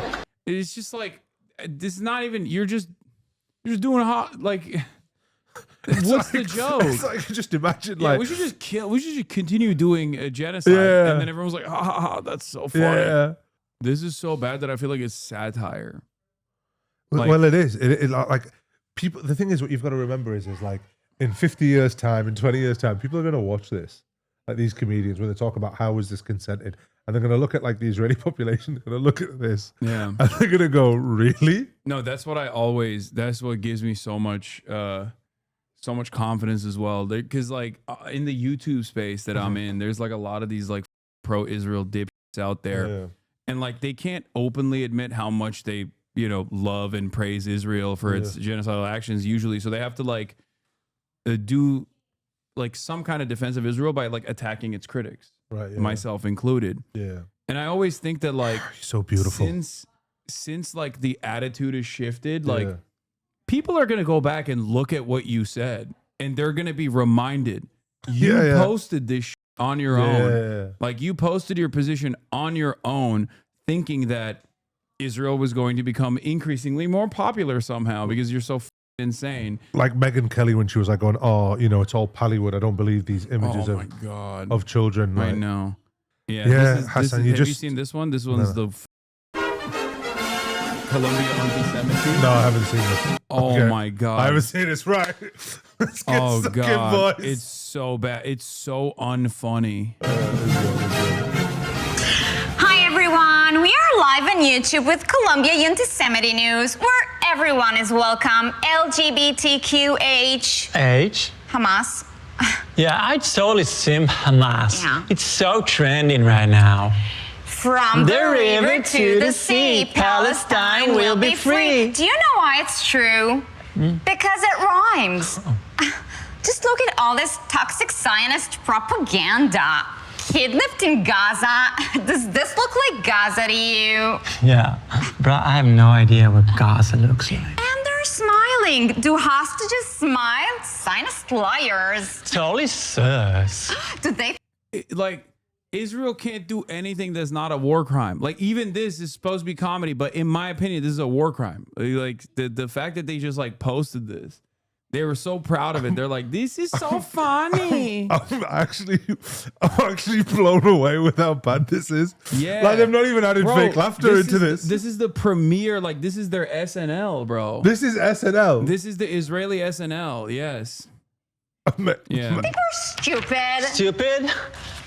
I major in queer post-colonial astrology. Ew. Jews make the world dirty. Yeah. And no, I'm not anti-Semitic. I'm racist fluid. Exactly. And now for a little break from all this activism, we want to say hello to our BFF, Bestie freedom fighter. Abu Fatwa in Gaza. Salam alaikum. Alaikum as-salam, and inshallah, Allah will kill you all infidels. Thank you so much for joining us. Love the headpiece, the all oppression chic. Very drip. Mr. Once again, the average Hamas militant or the average Palestinian Islamic Jihad militant, I'm not even going to talk about like PFLP, DFLP.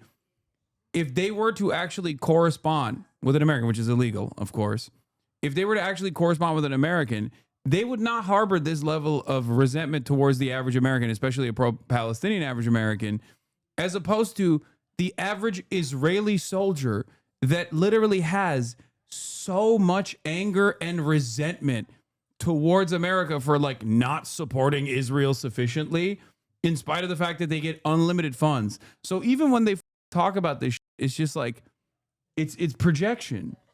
What was it like when Froze was here, Dr. Froze? Sword was in here? the- When he was telling you about like what was going on in Gaza, what was it like with him? I mean, it was pretty serious for the most part. We didn't really like crack jokes that much. I'll be honest. I feel like he's Well, he's a trauma surgeon. yeah. So wait, what did you do before? I'm an emergency physician. Okay. So I'm an emergency physician, and I suppose everybody has the different specialties in medicine bring out the different personalities, right? Yeah. You know, someone like Dr. Feroz, if I was in a major trauma, I would want him to be my surgeon, not just because he has a calming voice when he consents me to amputate, Yeah. right? Yeah, but also because like these people are very, very methodical. So he's methodical in the way that he talks. He's methodical in the way that he thinks. And that's good for what he needs to do. And that's what led him down the route of becoming a trauma surgeon. Yeah. And he's a very intelligent man. I really like the guy. And he works at Oakland too, so it's like that's like an area where there's a lot of need. Obviously, he's like not even comparable to Gaza, as he said too. Yeah, but yeah. Even then, like Yeah, but he's just, you know, he's good at what he does. Yeah. The thing is with me is like me being an emergency physician, right? And working in the ER, like it suits my personality, right? I thrive under chaos. You know, I've played professional sports. Yeah. That intense pressure where you've got the ball and you have to make a play with it. Do you know what I mean? Those life and death decisions that you have to make when you're in the OR and like, you know, how to treat someone, when to give them this drug and quickly someone needs resuscitate. All of these things. And also as well, like, I mean, I'm more of a people person, you know, so like I can talk to anyone about anything. Yeah. And because I've come from all these different walks of life or whatever, in the ER, you'll get somebody who's come in with a sprained ankle. You'll get a single mother who's come in with her sick child. You'll get the old lady who's coming in with a heart attack. You know, you'll get the guy who's on holiday who's got a bit of gastroenteritis. You know, you get everybody that comes in through the ER. So you've got to be able to interact with everybody. So it suits my personality. you know, being this guy from all these different walks of life, work under pressure. ER suits me. But what you'll find is with a lot of ER doctors, and I get along with a lot of ER doctors more so than surgeons and stuff like that, is like, as an ER doctor, we tend not to have egos like, say, surgeons do, right? That's what we did talk about that with him. What did he say? Because I was talking to him about The Pit. Yeah. Have you seen that? It's an HBO show. All right. Okay. That Yeah. came out about like emergency room, and there's like apparently there is that dynamic between like surgeons and like emergency room doctors. Yeah. Just like you described it, they reflected on that on the Pit. Yeah. But that's what it is. I mean, look, as an emergency physician, it's like if you do jiu-jitsu or a form of martial arts, right? Yeah. There's no way that you can know everything, right? If you're a surgeon, right? Yeah, and you're a subspecialist, you know about like 2 or 3 surgeries, like the back of your hand. You're the expert. You know, even if you're an orthopedic surgeon, you have like an upper limb orthopedic or lower limb or a spinal, or it's one area that you focus on. So what you become is you know a lot about a little, right? Yeah. And because of that, that's where like also that breeds the arrogance and stuff like that. Like there's nothing about this surgery, about this particular body part that you can ask me that I won't know. But with an emergency physician, you are humbled every single day. Even if you are like got 40 years of experience, you might see something in the ER that you've never seen before. And it might be a junior doctor that might spot it and you won't. Because as an ER doctor, you have to know a little about everything.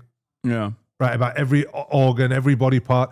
So you get humbled real quick in the ER. And you know that whatever comes through the door, there are actually other people that might have more experience than you when it comes to this. Especially when you go to a different part of the world. There's a different culture. You know what I mean? So like the presentations are a bit different. The different doctors, like your environment that you work in, it brings in different types of personalities. Yeah. And that's why emergency physicians are the best. So shout out to all the emergency physicians out there. Yeah, we're not f***ing with the surgeons. No, I'm Not mine. kidding. All right, let's take a look. So I think this might be the chat. Is this a burrito? Or is it not? They can't see it. There we go. Or is this just the tacos? What is that? Oh, this is the birria. Okay, good. So this is just extra tacos, like wet tacos, kind of. That's like the extras, yeah? yeah. Yeah, as a side, I wanted you to try it. Okay. Oh, I'm getting hungry, guys. I'm getting hungry. I just got myself. I'm getting hungry.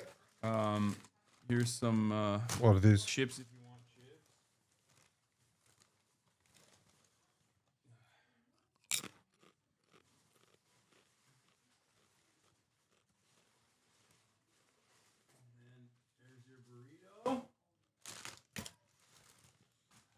There it is. That's your food.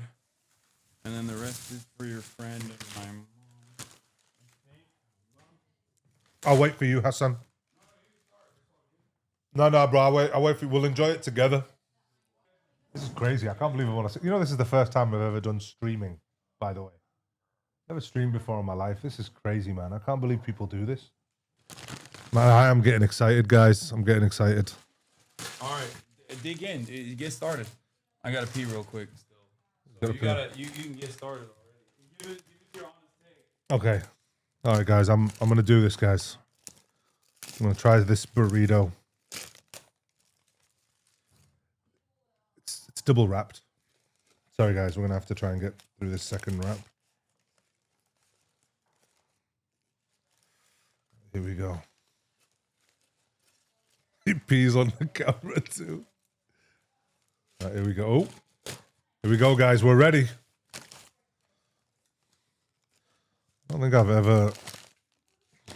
Wow.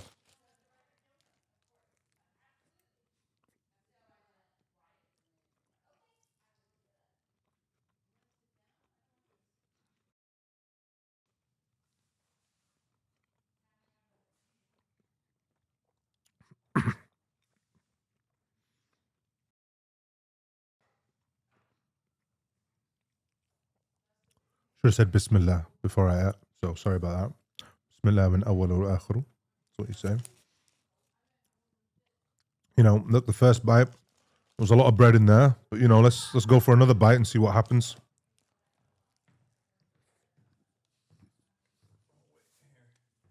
Here's what you ordered.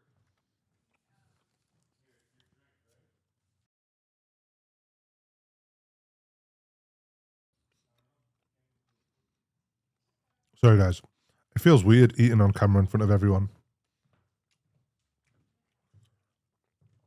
I put on some like Ben Shapiro stuff because I know you love dunking on him. I know you love dunking on Ben Shapiro, and I do. And it's always hilarious when you dunk on him. How do you like it so far? You know what, man? You don't f with it? No, I like it, man. This is like authentic beef and shrimp. Like these guys haven't skimped out on like the quality here. No, it's good. Oh my god. Oh, that one is bomb too. Is that one? Yeah, there's the. Don't worry, the beans are not touching anything, so it's all. That's all halal. I'm loving this, man. Wow. But yeah, in order not to give them mouth noises, I just usually do salsa. Why are you eating Chipotle of all things? It's not Chipotle, man. Shut the f up. Oh, and you're supposed to dip the taco in this? Is this a beef consomme? Why is everyone saying you're a bad Muslim on this? Oh, because I eat pork. I don't care. I do everything. You're like a liberal Muslim. Uh-huh. Like, the joke is, the one thing Muslims don't do is pork. And even then, I don't care about that either, so. That's why I'm a bad Muslim. Here's some napkins. Wow. You are a bad Muslim. Yeah. What would you describe your religious affiliation as? I mean, I say I'm culturally Muslim, but like, it's because I grew up in a Muslim country, you know, Muslim family, but the way I see it is like, if there is a Jannah, you know, when I get there, I don't think God is gonna be like, you ate some pork, man. That's pretty fucked up. You know, you tried to be a good person your whole life, but a little bit of pork, I don't know about that. That's just the way I think about it. Well, it's true. I mean, you know, it's not going to condemn you to hell. Oh, a little bit of pork. It's so bomb. What is that? It's beef consomme. Okay. Oh, almost. Here. Sorry, you just put it there in the middle. It's all good. No, you just put it where you are. I'll come to you, bro. All right. I just don't want you to spill it on yourself on accident.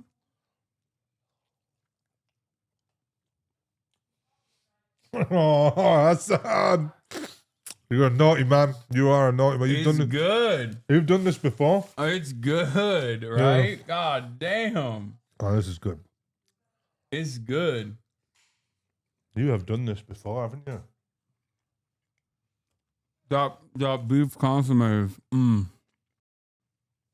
So, you're a cultural Muslim. Mm-hmm. God's not going to send you to hell because you eat pork. Mm-hmm. That's true. I mean, everything that you said there is true. He's not going to send you hell because you eat pork. These are all forgivable things. Yeah. That's the way I see it. Do you believe in God, though? I don't know. You're agnostic. Yeah. I only ask you all these questions because it's interesting to me, like, what your moral compass is. Like, where do you get your moral compass from? Oh, yeah. Do you know what I mean? It's not religion. So where does it come from? I think that everyone is just... What's that, by the way? What? What are their sauces? This is just mayo, I think. So... Oh, I'll have some mayo. Oh, you want some mayo? Here. Nice, please don't. Don't be hiding that from me. That's... Yeah, go on. Tell me. The way I see it is... or no, it might be sour cream.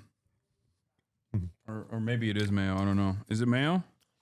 To be honest with you, I really don't know, but it tastes good. But go on, tell me. Is crema sour cream, not mayo? Is it? Wait, let me see. I didn't even taste it. Hold on. Ooh. It's fine. No, it is mayo. Or maybe it is. It's not. Do you have a bottle opener? Or do I just go on this table here and just... No. Hold on. I got you. 1 second. So welcome back to Dr. Mo's stream. How's everyone doing? Today's show, we're going to be featuring Hassan Piker. We're going to be talking to him today about the meaning of life, God, what he believes in. It's going to be a very deep, impactful show. And here is our guest coming on the show. Hassan Piker, welcome. Back to our talk about. Are you a big eater? You eat a lot or no? You know, it depends. It really depends. Sometimes I am like it's silly what I can eat, and then other times, like, you know, I have like 5'3" girls put more away than me. I don't know what it is. Uh-huh. I don't know. Maybe I have a serious bloating issue. When I'm not bloated, I can eat. I'm a eater. I love eating. I can't stop. But what happened to you? Like, you know, because you went through a fat phase, didn't you? Yeah, I was fat when I was growing up. Yeah. No, like recently, and then you got back into during COVID. I gained weight. What was that like? Because I've gained weight. I've not been training as much as I should, and I'm looking terrible compared to what I was. I mean, it fucked me up mentally. Yeah. I was very depressed. Oh, people want me to answer the moral compass question. Yes. I wasn't avoiding it. So, moral compass wise, like I think of everyone as I would myself. Like, do unto others what you would want others to do to you is my. That's a religious phrase, a religious quote. But I don't So think you're getting that moral philosophy. I don't think it's like I didn't learn it from religion, is what I mean. I'm just like, this is my own. But you see, if we don't assessment. come from anything, right? Mm-hmm. If we come from nothing, right? Mm-hmm. Then what is moral and what is immoral? Because if there's no God that exists and we're all here by pure coincidence and chance, and you know we're just then essentially a bunch of chemicals, right? That have come together and formed this biological mass. So therefore, like, nothing that you do is ethical or unethical. It's just a change of configuration of chemicals. Mm-hmm. So that's what I mean about, like, then where does the moral compass come from? Like, what's this inside you that's telling you that this is right and this is wrong? Is it a feeling? And if it is a feeling, right, that this is right or wrong, then that feeling is just a dopamine hit. It's just chemicals again. For sure. But so this is what I mean about, like, if you think about it really deeply, if you don't believe in God and you just believe that we are just a bunch of we're just some biology with some chemicals, then you saying, like, I'm doing this because this is what feels right. You know, this is what I think this is what makes me feel good, so I make someone else feel good. What you're basically saying is this chemical process in my brain, I'm reciprocating this chemical process in my brain, which again then has no meaning, because then doing something bad to someone is just a different form of chemical messages. Mm-hmm. So that's, again, it comes back to the question of where do you get your moral compass from? Sorry about going into theology, guys. I know I'm a doctor, but I didn't tell you I was also a doctor of philosophy. I'm not a doctor of philosophy, by the way, but I'm just throwing it out there. So go on, tell me. I think human beings are here for a short period of time. And as a human being myself, I want to maximize my own enjoyment. And I want to limit the amount of pain that I experience. Yep. In moderation, of course. There's, you know, there is even more enjoyment that you can derive out of, like, periods of adversity and struggle in the end. And if that's what I want for myself, then I assume others also want that as well. And as long as, you know, I can get other people on board with this code of conduct to the best of my ability, then I believe that everyone else will be able to live in a better world. To try and minimize others' suffering to the best of our collective ability. Yeah. I understand. Still doesn't quite answer where he gets his moral compass from, but I appreciate him trying.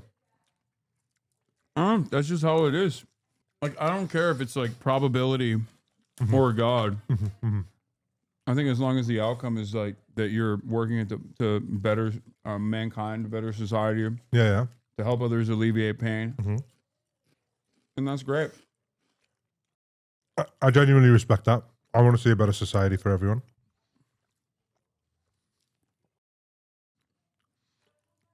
So, of all these religions right now, which one do you think makes the most sense? I don't think any. I think it's all a contextual. So you think they're all irrational? No, I think it's all a contextualization of experiences that we've had, and to try and decipher the undecipherable, the unknowable, and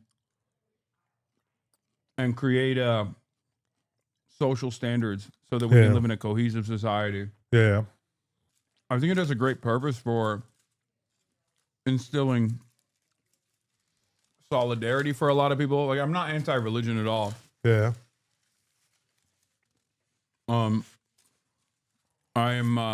a firm believer that, like, it has a use, and I feel like it also gives people's lives meaning. So in that sense, it's great if people, as long as they don't use cynically what their interpretation of religion is to harm others or to try and justify a set of standards that would limit people's liberties, then I'm fine. You can practice whatever you want to practice. But I see religion more so as a tool. Right. A tool for who? For what? To instill some kind of social cohesion, to create like a set of rules, like you said. That's true. Right from wrong. Yeah. Best practices. Yeah. Yeah. And But that in itself, right? Yeah, is also an evidence, you could say, of God itself. Because if, say, is a form of, like, it creates a set of rules and a social cohesion, religion does. Then if there was a God and there was a creator, that's what he would want. He would want there to be social cohesion. So he brings about this set of rules to bring social cohesion. So that same argument, which people say, I think religion is just this set of rules for social cohesion.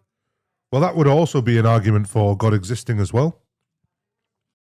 Do you know, that's the truth of it. You just got to look at this a little bit deeper. I think it ultimately comes down to whether I can prove or disprove the existence of God, and I say I can't. So, I just chill. Yeah. That's the way I approach it. I'm only asking all of this because obviously, like, you have such an influence over so many millions of people around the world with, your discourse and what you talk about. I've always wondered and I've always wanted to know, like, where do you get your moral compass that gives you your talking points, that gives you your positions, right? Because that's important. It's important to understand the thinking, where you get to this kind of stuff from. So, The immortal science of Marxist-Leninism and dialectical and historical materialism, I think.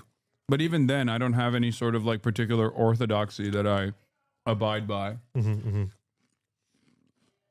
But if you are looking for, like, some kind of contextualization of, like, what I am as closely associated with as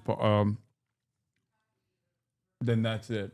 That's what I'm that's what I'm closest to in association.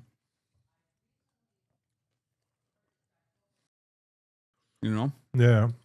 Hardline rules to follow everything by. I think it's just, like, the best. I think it's the closest to, like, describing our reality. At least from my perspective. Yeah.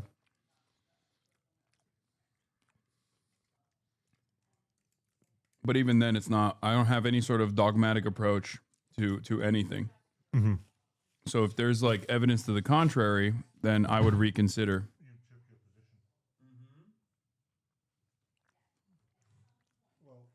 Yeah. Well, that's also a sign of intelligence as well.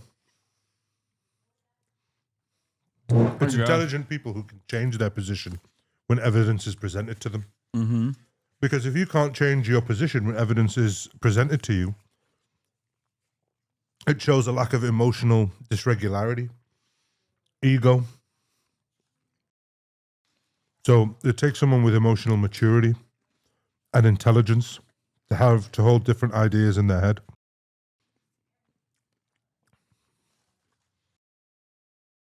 I like a lot of the communal aspects of Islam, though, and it's not a secret that I think like growing up in a Muslim society has definitely influenced my.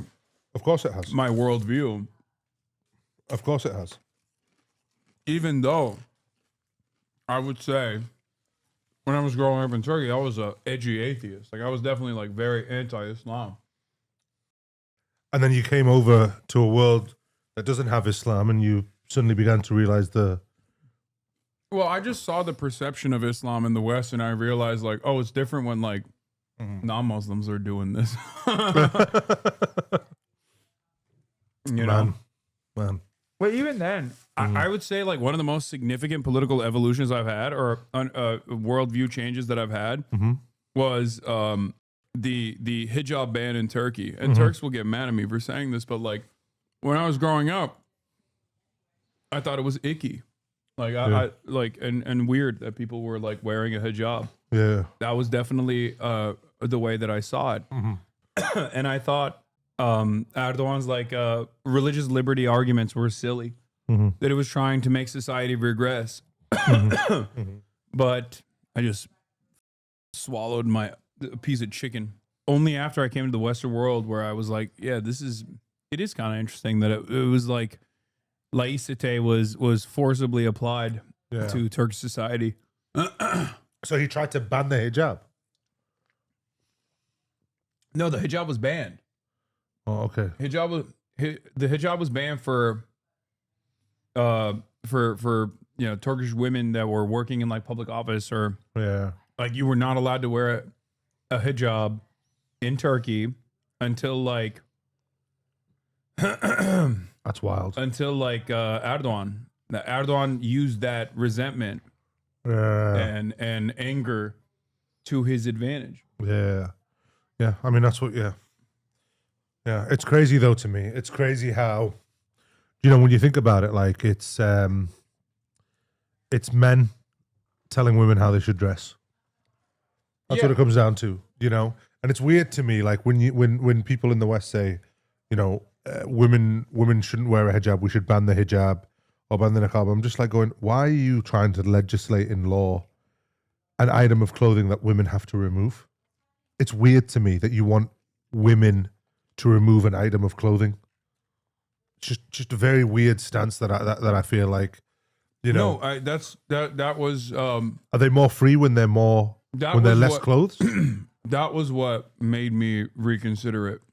Yeah. Where I was like, it does not make sense.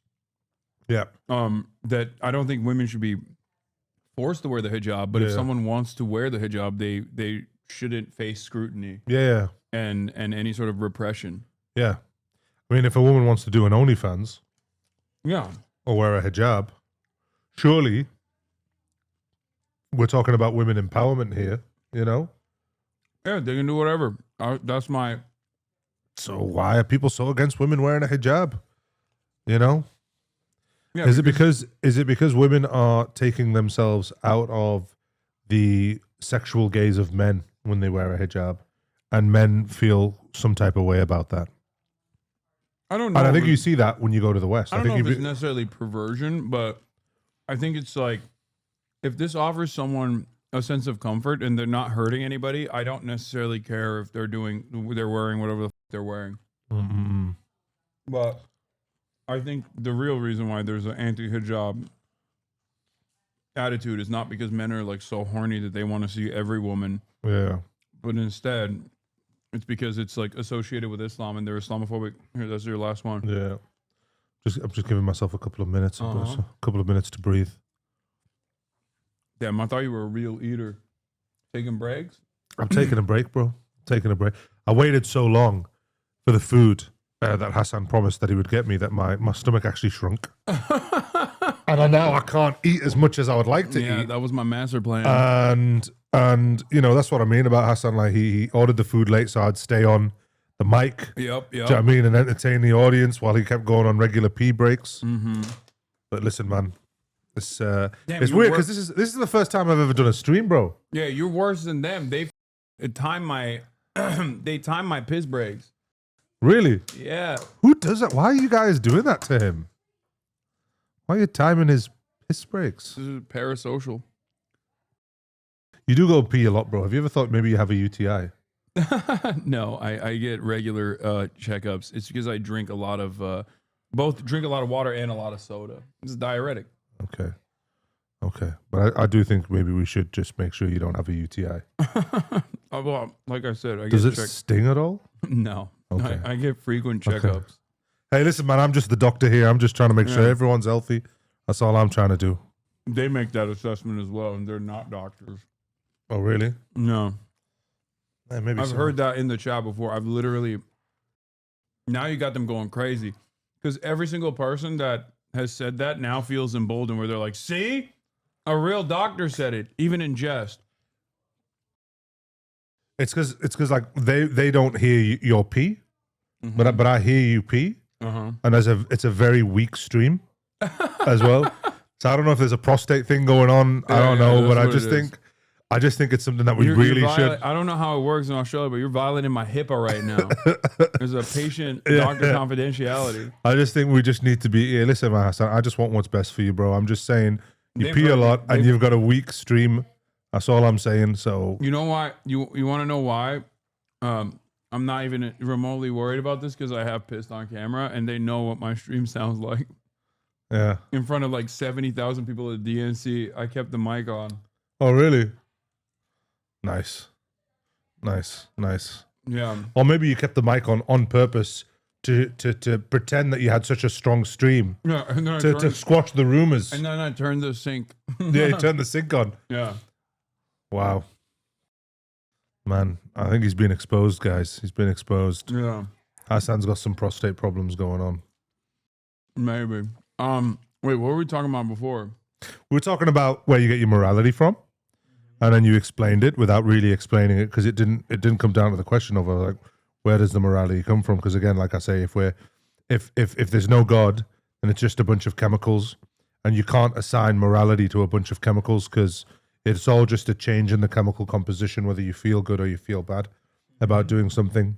So at the end of it all, there was no real, conclusive answer to what you were saying, which is fine.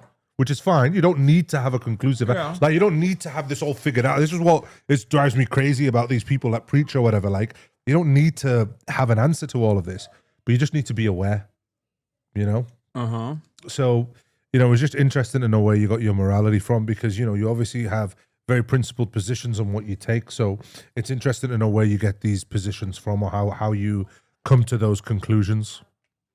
Obviously, look, I'm a practicing Muslim, so I get my positions from being Muslim, and I feel that's okay. It's okay to do that. It's okay. Being a Muslim, guys, is okay. It's okay. I think, for sure.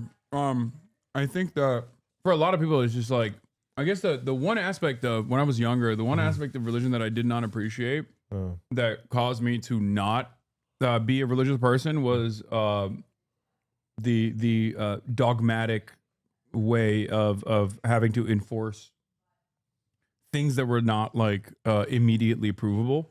And I think that's literally like a starting point for a lot of people who like logic themselves out of religion. Okay. Also, this is a overwhelming majority atheist community. But that's, you see, that's interesting that you say that because that's not the religion that has that dogmatic thing. It's the people that are enforcing that religion. It's the people.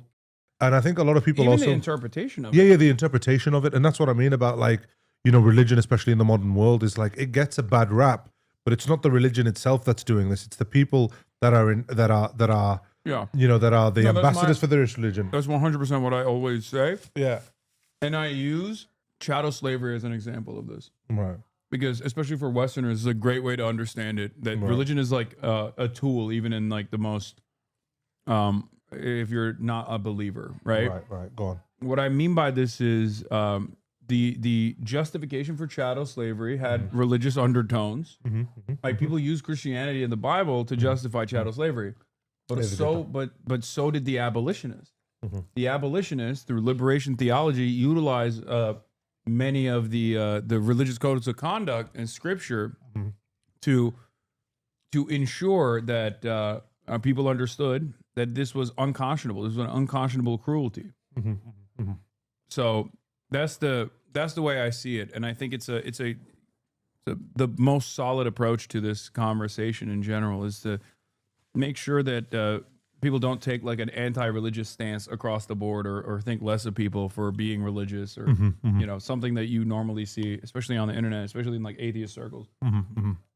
Because I think a lot of people, they seem to think that religion is the cause of all wars and stuff like that. But if you actually read the encyclopedia, it's something like 92% of the wars were started for non-religious issues, like land and resources.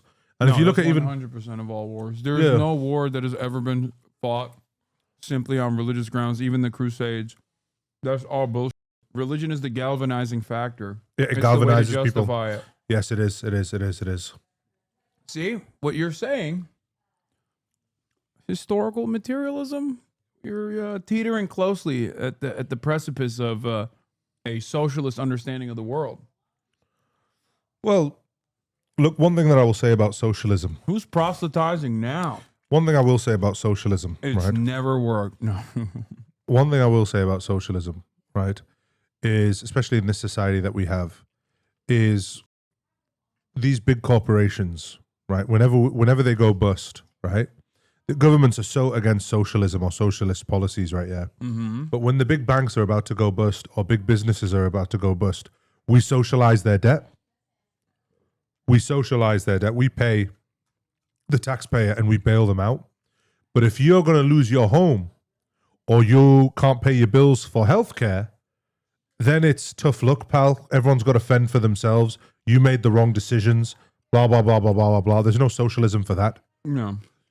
And you know, to me, it just seems crazy to me that like people accept us socializing the debt of corporations while capitalizing on the debt of the average person.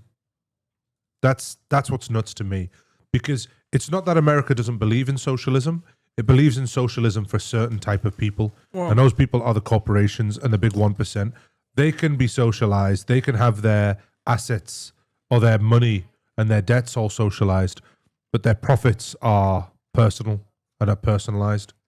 Yeah. So- It's not well, that's not like socialism isn't like redistributive policies in general. It still stems back to commodity production, but I mean, what you're saying is not wrong. You're right. The debt or all of the losses are socialized, whereas all the profits are privatized. They're kept in the hands of the few.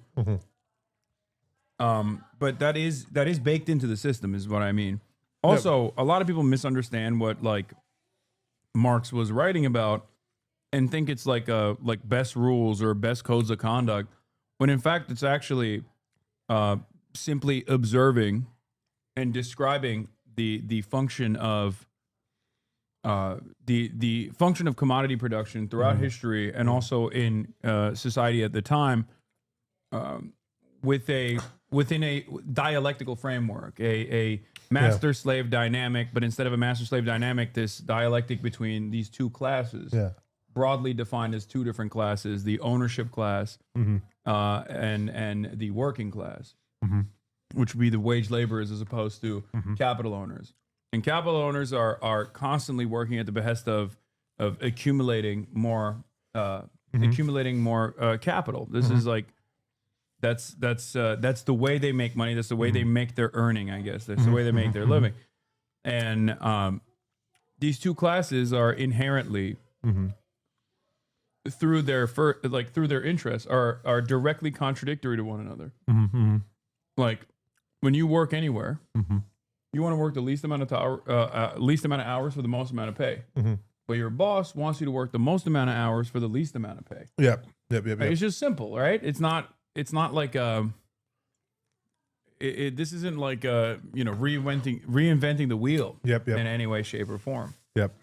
It's simply describing how this works, which is why I think like Marx's work was so important for the entire field of sociology in general. Because a lot of what you learn in like sociology is heavily influenced by Karl Marx, but they don't just say it outright, I guess. They will, because it has such a negative stigma associated with it in capitalist society that they make it seem as though it's something entirely different. I agree with you. I think any successful society, right? Because look, it's not, you know, because here we have like this very extreme capitalist society, and all you see is the growth of inequality, and you know, nothing ever works if you go for this one standard way of doing it, because you know, societies are complicated. Societies have different needs. There's different population groups, and therefore you need a little bit of everything. So, you know, socializing things like healthcare and schooling and making sure everyone has a roof over their head and everyone has healthcare, that's a form of socialism that I think even most right-wing Americans would want. But they get so indoctrinated in the word socialism, right, that they vote for things that are actually against their favor, which to me is, you know, but that's why education is key, guys. That's why you should stay in school. Education is key. But even school has its problems as well. But look, just say, get yourself educated, people. You know what I mean? Read up. Yeah. I mean, healthcare is like a given. I think it's you can expand on it. Did you try the horchata? I don't know. I don't think they brought the horchata. I think they didn't have it. But we got churros for him too. Also, he's already full. Yeah. Look at him. He's tired. Well, look, I'm tired because I came off. You did. I came off like a 28 hours of flying. That's crazy. And I've come here, you know, given all my energy. I think we've done all right on the chat. You know what I mean? For my first time on the chat, you know, I seem to be talking a lot. You know, it's just I'm doing okay. I don't know what the people think.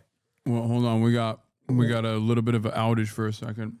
Okay, what do people? What do you mean outage? They press F when my internet goes down a little bit.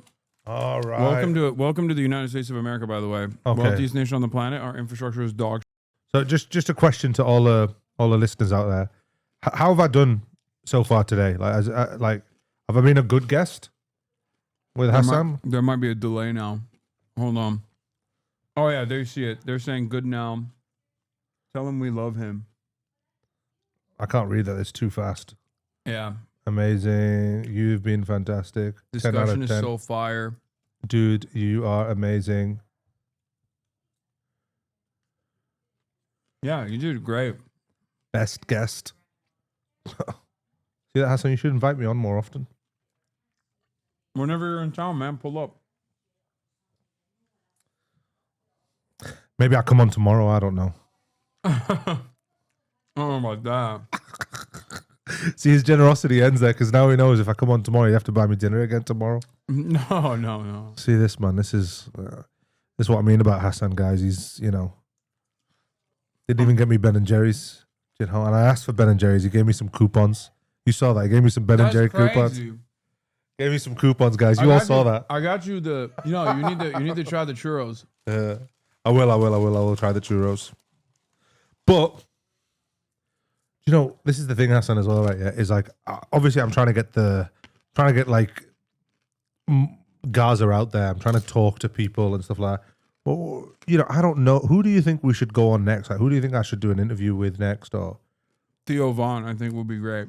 Do you know Theo Von we were messaging me and Theo Von. He recently had on a doctor from Gaza, and I think like he's not going to do another one so quickly in advance. Like, that's what he told me. You know what I mean? Like, I suggested Feroz back in the day to him. Yeah. When he was looking for someone to do that with. Yeah. But he was in the East Coast. Yeah. So, because Theo did come and ask me, but I was in Australia. I said to him, "Look, I'll be in the US in a couple of weeks." But I think they wanted on a guest a little bit sooner. So yeah. You know, obviously we want to do a big show. But like, who shall I go for? Like, do you know, what about like things like Crystal Ball and people like that? Do you have connections with them? Yeah, of course. Why don't you set me up with some interviews? No, I got you. Yeah. Set me up with some interviews while I'm here, because I'm... No, people, after you did this, people will literally hit me up to be like, oh, how can you... Because I want to get the support out. You know, actually, the Majority Report, they follow me, the guys from the Majority Report. And Sam Cedar, I love the guy, man. Yeah, I'd love to do something with him. He's amazing. They would love to have you on, 100%. Like, who are based in LA that I could go to in LA? While None I'm of here? these guys are in LA. Everyone's in. Who's in LA? Tell me who's in the LA. Podjons, the former Obama people that do Pod Save America. Let's get on Pod Save America. I can text them. Text them. Just tell them you've got this big, handsome. They'll probably, like I said, they'll probably see this. When I do these sorts of interviews, like people hit me up afterwards. Really? To be like, oh, can we get connected?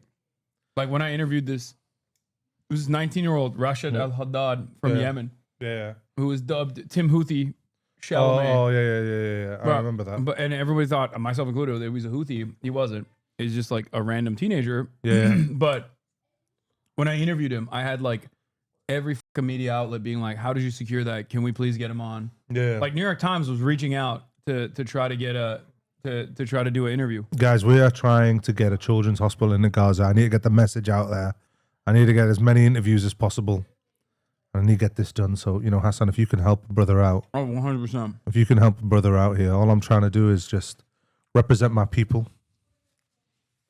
Yeah. If you want to elevate Palestinian voices, Hasan. But if you don't want to elevate Palestinian voices, that's, that's your prerogative, Hasan. If you I'm not really about that. Yeah. But whatever shows that you want to be on, tell me and I'll set it up. Sweet, I'll man. ask them. I don't know. It's not. Yeah, I mean, you can ask them. You can ask them. Why isn't there any of these shows in LA? I don't get it. Like LA is like the progressive place. Why aren't any of these left wing shows here in LA? All the news media is in New York, with the exception of the Pod Save America boys. They live here, but everywhere else, everyone else is in New York. Are you going to New York at all? Well, we were thinking about heading down to New York. You should definitely, if you want to do media, if you want to get on all these shows, you got to go to New York. Yeah. And then Mehdi is in. Where's Mehdi in? Yeah. He is in DC, I think. Yeah, man. Mehdi, where are you, brother? Where are you, brother, bro? Well, Do you know what I mean? He's interviewed all these non-Palestinian doctors, but won't interview a Palestinian doctor. Mehdi, I'm disappointed, Mehdi. There aren't that many Palestinian doctors. There aren't many Palestinian doctors that went to Gaza. Yeah. There's only a few of us. There's literally a handful of us. Yeah. And that's why it's important that we elevate Palestine. It doesn't have to be my voice. There's an amazing. No, I interview Palestinians in Gaza all the time. Yeah. I'm saying like. But the ones that like go into Gaza, the Palestinians that go into Gaza and come out, they're the voices that we need to elevate as well. We need to elevate their voices. There's this amazing like ER doctor called Thair Ahmed, who's a Palestinian emergency physician as well here. I think he's based in Maryland. You should have him on the show. I'd love. He's a USA based ER doctor. He's amazing, man. He's the man. Yeah, You can go on Bradley Martin. I could do Bradley Martin. I mean, look, I don't want to. Well, he just. I don't want to embarrass the guy by outlifting him and then going on his show. You know what I mean? The fitness You think you can influencer. outlive him? Probably not right now. I mean, I haven't trained in the gym in like 5 months. I mean, I've lived it with him. He's a monster. But I can shoulder press like 70 kg dumbbells. Kg dumbbells in each arm. 70 kg? Yeah, 70 kg in each arm. That is insane. No, but I don't. What the? What's your deadlift? Do you not deadlift a lot? You know what? Like, what was it at your peak? Because I know his deadlift. I've deadlifted with him. I don't know. I think at my peak, my deadlift was like around 300 kg. I don't even know what that converts to because I use pounds now. I forgot the metric system. I don't know. Maybe that'd be like 660 pounds. Yeah. But you got to remember, like, I was playing professional sports. I wasn't lifting to just lift. No, I know. But like, my my bench was like 210 kilos. 210 kilos? Yeah, 210 kilos. That's psychotic. You might actually, I don't know. You might but actually like I can't do that right now. I can't lift those numbers right now because I haven't. One, I went to Gaza and then didn't eat properly for like however many weeks. Yeah. And two, since I've come back, I've not lifted. And ever since I got injured, like 2-3 years ago, I've not really lifted that much. I do a lot more boxing and stuff like that. But like, I can still bench and shoulder quite a lot. But yeah, no, I haven't trained in months. I would not want to train or lift right now because I would embarrass myself. But there's definitely videos. I got videos of me lifting. When we're in Michigan, we gotta lift. You gotta go. You gotta come with me and hang out with another doctor. Yeah. Yeah, man, I'm keen, man. I'm keen. I love that kind of stuff. I love lifting. But like I say, I used to play professional sports, and that was my thing. So I would always lift for Someone said functionality. 460 bench. Yeah. Your bench is like double my bench. I mean, not my PR, but Yeah. like I can barely put up 230 for like I can't do it for like a convincing 10 any longer. I don't know what I can do right now. Like right now, I am not very strong. But yeah, because I haven't lifted in months. And I haven't eaten well in months, and I've been super stressed out trying to do this and not sleeping and all the rest of that kind of stuff. But I've never taken steroids. So I've done this without steroids. That's why I'm quite confident like when I walk into the gym, because I'm just like, compared to a lot of guys, like I've not taken any gear. So I go in there knowing that I'm stronger than most guys on gear. Yeah. I mean, you're around the same strength as Bradley, I think. Yeah. If not stronger. Yeah. But I couldn't lift those numbers right now. No way. No way, Jose. That's crazy. Because like, again, like, when you do this naturally as well, you've got to, because look, it's not like I'm saying this and I'm shredded with a six pack. I'm not, because it's natural. Do you know what I mean? Like I'm carrying a bit of excess weight around the gut because I'm trying to lift heavy. But obviously a minute now, like I'm just not lifting heavy at all. I really want to get back into it. That's going to be my. Well, the reason why I suggested Bradley's because he just did an interview with Jim Rat in Gaza. Yeah, the gym rat in Gaza. Yeah. Why not bring on the beast from the Middle East? Yeah. Bradley. Yeah, that he'd probably be down to do it. I think. How tall? You're like we're around the same height. I'm 6'2". I think 6'2", 6'2.5", something like that. Being pro Palestine gives you monster power. I wish that was real, bro, because it has not given me monster power. Let me tell you. Maybe I'm not sufficiently pro Palestine. That's what it is. Yeah. That's why. All right. You gonna try the churro? Yeah, man. Let's do the churros. All right. I'm gonna throw this out. All right. You got a churro with caramel and chocolate over there. Okay. Let's get this. Yeah, I'm gonna throw this stuff out real quick. You do a taste test, and then I think my mom and your friend want some too.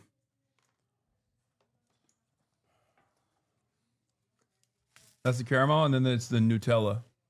Okay. I'm going to go chocolate first, guys. All right. Nutella first. It's good. I mean, it's probably cold now, so it's not as good as it would be. Mm-hmm. Let me see. I'm just making sure it's not poison, Mm. Yeah, it's gotta be warm. I mean, it's good. Mm-hmm. But it's not as good because it's not warm. It's soft. It's soft. It's soft on the inside. Yeah. It's crunchy on the out. It's how you want your men. You want them a hard exterior, but soft on the inside. Soft and gooey. Yeah. Did Hassan just double dip? Yeah. What do you mean, bro? We're brothers now. It's all good. Well, you've been double dipping too? We have. Who cares? Hold on. Let me throw this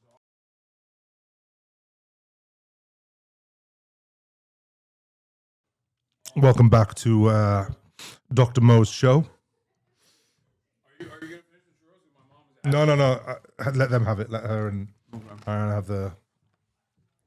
I'm just talking to my people out there. You know what I mean? Welcome them back to my show. Yeah. It's your show now. Cheers, everyone. The Dr. Mo Show. What I thought we would talk about today on the Dr. Mo Show is how do you know if you've had a good bowel motion? I think it's very, very important that we know what a good bowel motion is. And I think that's why on Dr. Mo's first episode, we should talk about what makes a good bowel motion. Oh, I talk about my bowel motions all the time. Perfect. Hasan, tell me what makes a good bowel motion, and I'll tell you.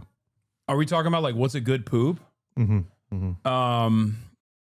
It's like you need to have a decent amount of fiber, but like not too much, but also not too little. And it needs to like the best bowel motion is like the one that passes smooth, with very little separation, right? Okay. Or but it's not like it's not super soft, but it's not super hard either. and it looks like kind of brown. I mean, I've never heard such a political answer for what poo should look like.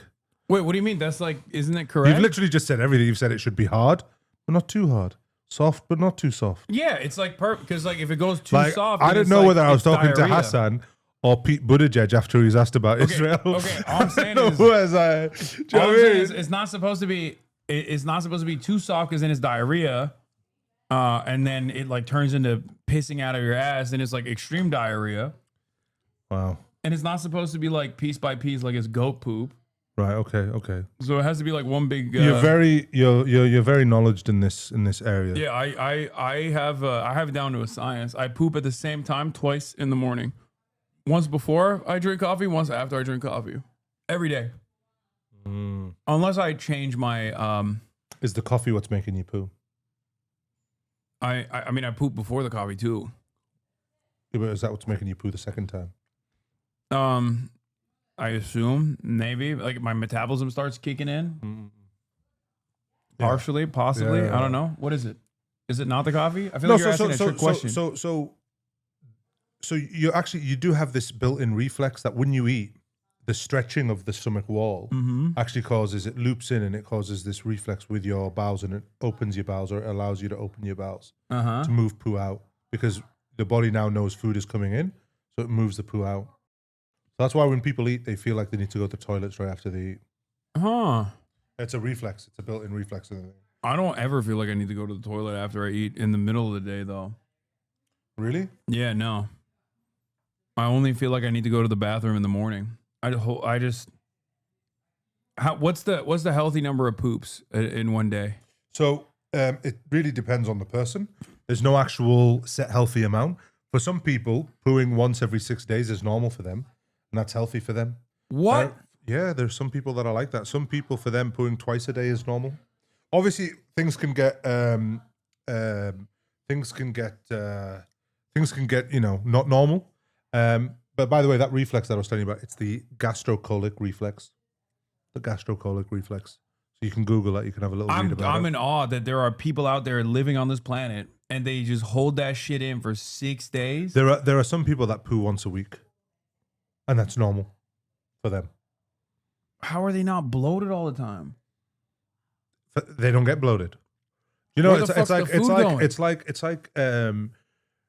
like Michael Phelps. Like Michael Phelps, when they would test his blood after he'd go swimming, like his lactic acid levels would be, I think it was either really high or really low. But it must be really low, right? Because because some of the Olympic lactic swimmers, acid is where you get the pain. Yeah, so lactic acid, it's acidosis. But for some of these swimmers, they can tolerate a level of lactic acidosis that would kill you and me. You know, if I had somebody come into the emergency department and they were in septic shock and they had a lactic acid of like 15, 20 or whatever, we'd be like, that's just not computable with life, right? Yeah. Or they'd be really, really sick. But some of these Olympic swimmers can have a lactic acid level of like 20 and still be able to swim. Others can swim like a whole marathon and have a lactic acid just like what me and you would have if we had a small jog. So actually what they found was, and this is what I mean about the Olympics, is like they genetically is really what defines you whether you're an Olympian or not. The way that your body deals with lactic acid is really defines whether you can do long distance or not, is how your body copes with the lactic acid. Wow. Because we're all going to produce that lactic acid, but can you cope with higher levels of lactic acid in your body and still be able to run and have control over your muscles? Or are you able to quickly get rid of the lactic acid so you can keep going for longer? And that's a genetic advantage, but that's what all the sport is. You know, we don't look at that from the chemical level of Olympians. We look at things like someone's reach, their height, their weight, their speed. That's how we look at an athlete and we go those things. But there are actually those internal processes that really define you more like of what an athlete is. That's why you see some people who just don't look athletic at all, but they're absolute machines. I'm still thinking about the person that's holding shit in their body for 6 days. I'm not going to lie. You cooked me with that one. When I found there are human beings that just have so much dookie in their body. Yeah. Walking around me at any given moment. I feel like I feel like you accidentally bump into them, they're gonna shit their pants. Like I don't. Yeah, a good punch to the stomach. If I went for 2 days without pooping, I'd sneeze and I would just like look, like I say, let it out. Like I say, it's not normal that it's a high number, but I'm saying for some people, it's normal for them to poo once a week. But if you're only pooing once a week, then you really need to go see a doctor and just find out whether that is actually normal or not. Just FYI. Dr. Druggist I'm not saying it's normal. I used to go every 2 weeks when I was a kid. What the Yeah. There are some people that were like, especially kids. So more so kids than adults, right? Yeah, when they're still developing their bowels and they're still developing their, their gastric system. For some of them, yeah, it'd be like once a week they would poo. Kids once a week, once every couple of weeks. What's the body doing with it? Like, how is your stomach and your like intestinal tract just like more powerful? Well, it can get really bad, especially for people that don't poo very often, right? Because it sits in the colon and then water is just constantly reabsorbed. So it becomes very, very hard and it becomes very difficult for them to actually poo because the water has been reabsorbed so much that it becomes really hard. So that's why, like, for a lot of these people, they have such problems, these once a weekers, some of them, that you have to use suppositories. Yeah, you have to use suppositories literally to get the bowel to push it out. Yeah. So anyway, that's the conversation, Dr. Mo's bowels conversation.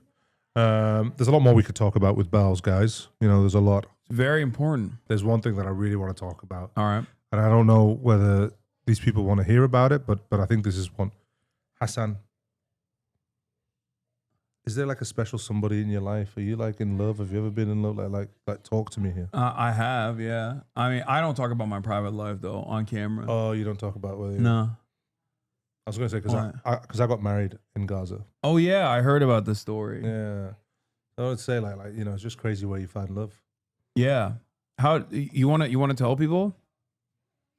I heard you were talking about it. She was holding it light. I don't want to ruin it. Go ahead. You do it. You explain it. It's beautiful. Man, oh God, look, I'll keep it brief, because I know you want me to leave, right? Yeah, I can see. No. I was supposed to play a game with a bunch of other content creators at 4, and they pushed it back to 5 so that we could continue talking. Oh, okay. Sorry about that, guys. Well, look, when you go to Gaza and you're working at the hospitals there's a lot of the doctors have compassion fatigue, right? And it's because they see so many dead people coming in that, like, when there's a mass casualty event, they're not running like, as me and you would be if we were to see all of this, because they're just so used to it. They're exhausted emotionally and mentally and physically. There was one doctor that I kept seeing that would just, no matter what would happen, she would always be going to these mass casualty events. She would always give 100% to every patient. And it's difficult when there's no medicine. I remember just thinking to myself, like, how does this person have this much level of compassion in a war zone like this? Like, to this day, 2 years on, still have this level of compassion. And that blew me away. It blew me away. And I I had to inquire about who she was. Mm-hmm. And, we went down the whole traditional way. Like, I asked the head of the hospital, I was like, there's this girl. What do I do? And he went, oh, I know her father. So I ended up talking to her father. Then the father talked to her.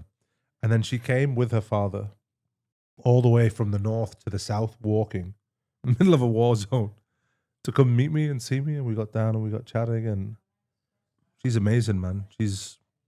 I am the luckiest guy in the world. And do you know what the crazy thing is about this story? I've not said this actually before to anyone right now. Obviously, there's a lot to this story. I'm only giving you a brief thing. But my father, obviously, who was born in Gaza, but when he was a kid, he was hit with like a rock on his head and he fell into a coma. Mm-hmm. And the hospital that he was in a coma in, they had to do like a tracheostomy. They had to cut through his throat to put a breathing tube in. And that hospital was the Baptist hospital in Gaza. And that's where I met her, at the Baptist hospital. On the same wards where my father was treated. Wow. And I felt like it was just such a full circle moment that I was this refugee, never been to Gaza or anything like that. And the moment that I come back, it's the place where my dad's life was saved, that I met this woman. Wow. And I just think it's such a Palestinian story of like this was the place that has so much despair, this hospital room, this ER, where so many people have died. And it was in that ER that I saw her and I met her, and that's where we had our moment. So, subhanAllah, like, I just believe that, like, these are this is what it is to be Palestinian. You live in between hope and despair. Hope at hope at that particular moment, but despair at what's going on around you. And that's what I feel like the Palestinian story is. And, that was the story of me and her, like the hope and the despair, the place where my father was kept alive and it saved his life. That was the same place that I met my wife, and the despair at the death and the destruction going on in this place. But yet there was so much hope that came out of this hospital. Not only did it save my father's life, but it also where I met my wife. Yeah, it's just, man. Wow, I'm a lucky guy. Incredible. That's an amazing story. And she wasn't one of the Palestinians that came from outside of Palestinian diaspora. She's like from Gaza. She's from Gaza, yeah. Originally, what part of Gaza Palestine? City. Oh, so she's OG Gaza. She is as OG Gaza as it gets. Yeah, she's amazing, man. She's amazing. She's such an amazing person, and I'm so lucky. And she's still working right now? She's still working right now, yeah. We're trying to get her out, obviously, and it's really dangerous, but man, it's just, it's hard, man, because sometimes we lose signal, when the tanks surround the area that she's in, and you just don't know if she's going to answer the phone again or not. So it's been tough, man. It's been a tough few months since I got out, but I'm the luckiest guy in the world, and she's amazing. And, that's one thing that they'll never, ever be able to break from us Palestinian people, is that no matter how much they betray us, we love deeply. So love will always win, love will conquer. So that's the message I want to leave everyone on. Thank you, everyone, for having me on the stream. Thank you for coming on. And where can people find you? And what do you want to promote before we let you go? Follow me on Instagram, Beast from the _Middle East. Hopefully we'll have some announcements soon to like try and get this hospital, trying to get some big backers to start fundraising for the hospital and stuff. For that. Yeah, man, it'd be amazing if we get this children's hospital in. But hopefully we want to get like a big organization behind it, so the Israelis don't ban it or come up with a whole load of stuff. So that's why we're working really hard to get this set up properly and get government backings and stuff like that to make this as foolproof as possible, so we can get this to work and we can get this hospital into Gaza. And once we get it into Gaza, hopefully we can start helping all of these kids and these orphan children, and we could have a system in place. Like, we're working on all of this behind the scenes of a system of how to deal with the orphans, on the children with missing limbs, on the children with psychological problems. Like, we are trying to do this all, you know what I mean? And, like I say, I'm just a doctor. I'm not I've never done anything like this before, but that's what the genocide does to you all. Yeah. You all become something that you're not. Yeah. And we'll link up with Miss Rachel too. Yeah, man. I reached out to Miss Rachel. She follows me on Instagram. I reached out to Miss Rachel and I said to her, it'd be such an honor, like when we open the hospital, she comes and she cuts the ribbon, and we have her there, when we open it. But it will happen. I reached out to the indigenous community in Australia as well, and I said, like, when we do it, we'll get some of the indigenous Australians to come and do a welcome to country, as they open up the hospital. So, listen, man, it's going to be beautiful. That hospital is going to be a symbol of hope for all of Gaza and for all those children. It's going to be a symbol to the whole world. We're going to get all the indigenous people to come over there. We're going to get the Maoris to come and do the haka, the Aboriginal people to come do the welcome to country. We're going to get everybody there, and it's going to be a symbol of hope for the whole world, of like, this is what indigenous people are. This is what we are. And we are all better united, and we're stronger united. And I think that's the message, really, is that we're going to be united in this. And it's the humanity of the children. That's something that they can't deny, no matter how much they hate us. Yeah, absolutely. Well, thank you so much. Thank you, Hasan. This was an amazing experience. No, thank you, man. Thank you for taking the time out after traveling for so long. You're all to good, come man. here and thanks for having me on and have me torment you. Yeah, thank you so much, man. All right, I appreciate you, bro. Appreciate you. Thank you, bro. All right, ladies and gentlemen, what an incredible guest. How fortunate we are to be able to have Dr. Mohammed Mustafa in the building, in the flesh. A man who has gone through a lot, been through a lot. I hope you guys enjoyed that. I hope you guys appreciated that conversation.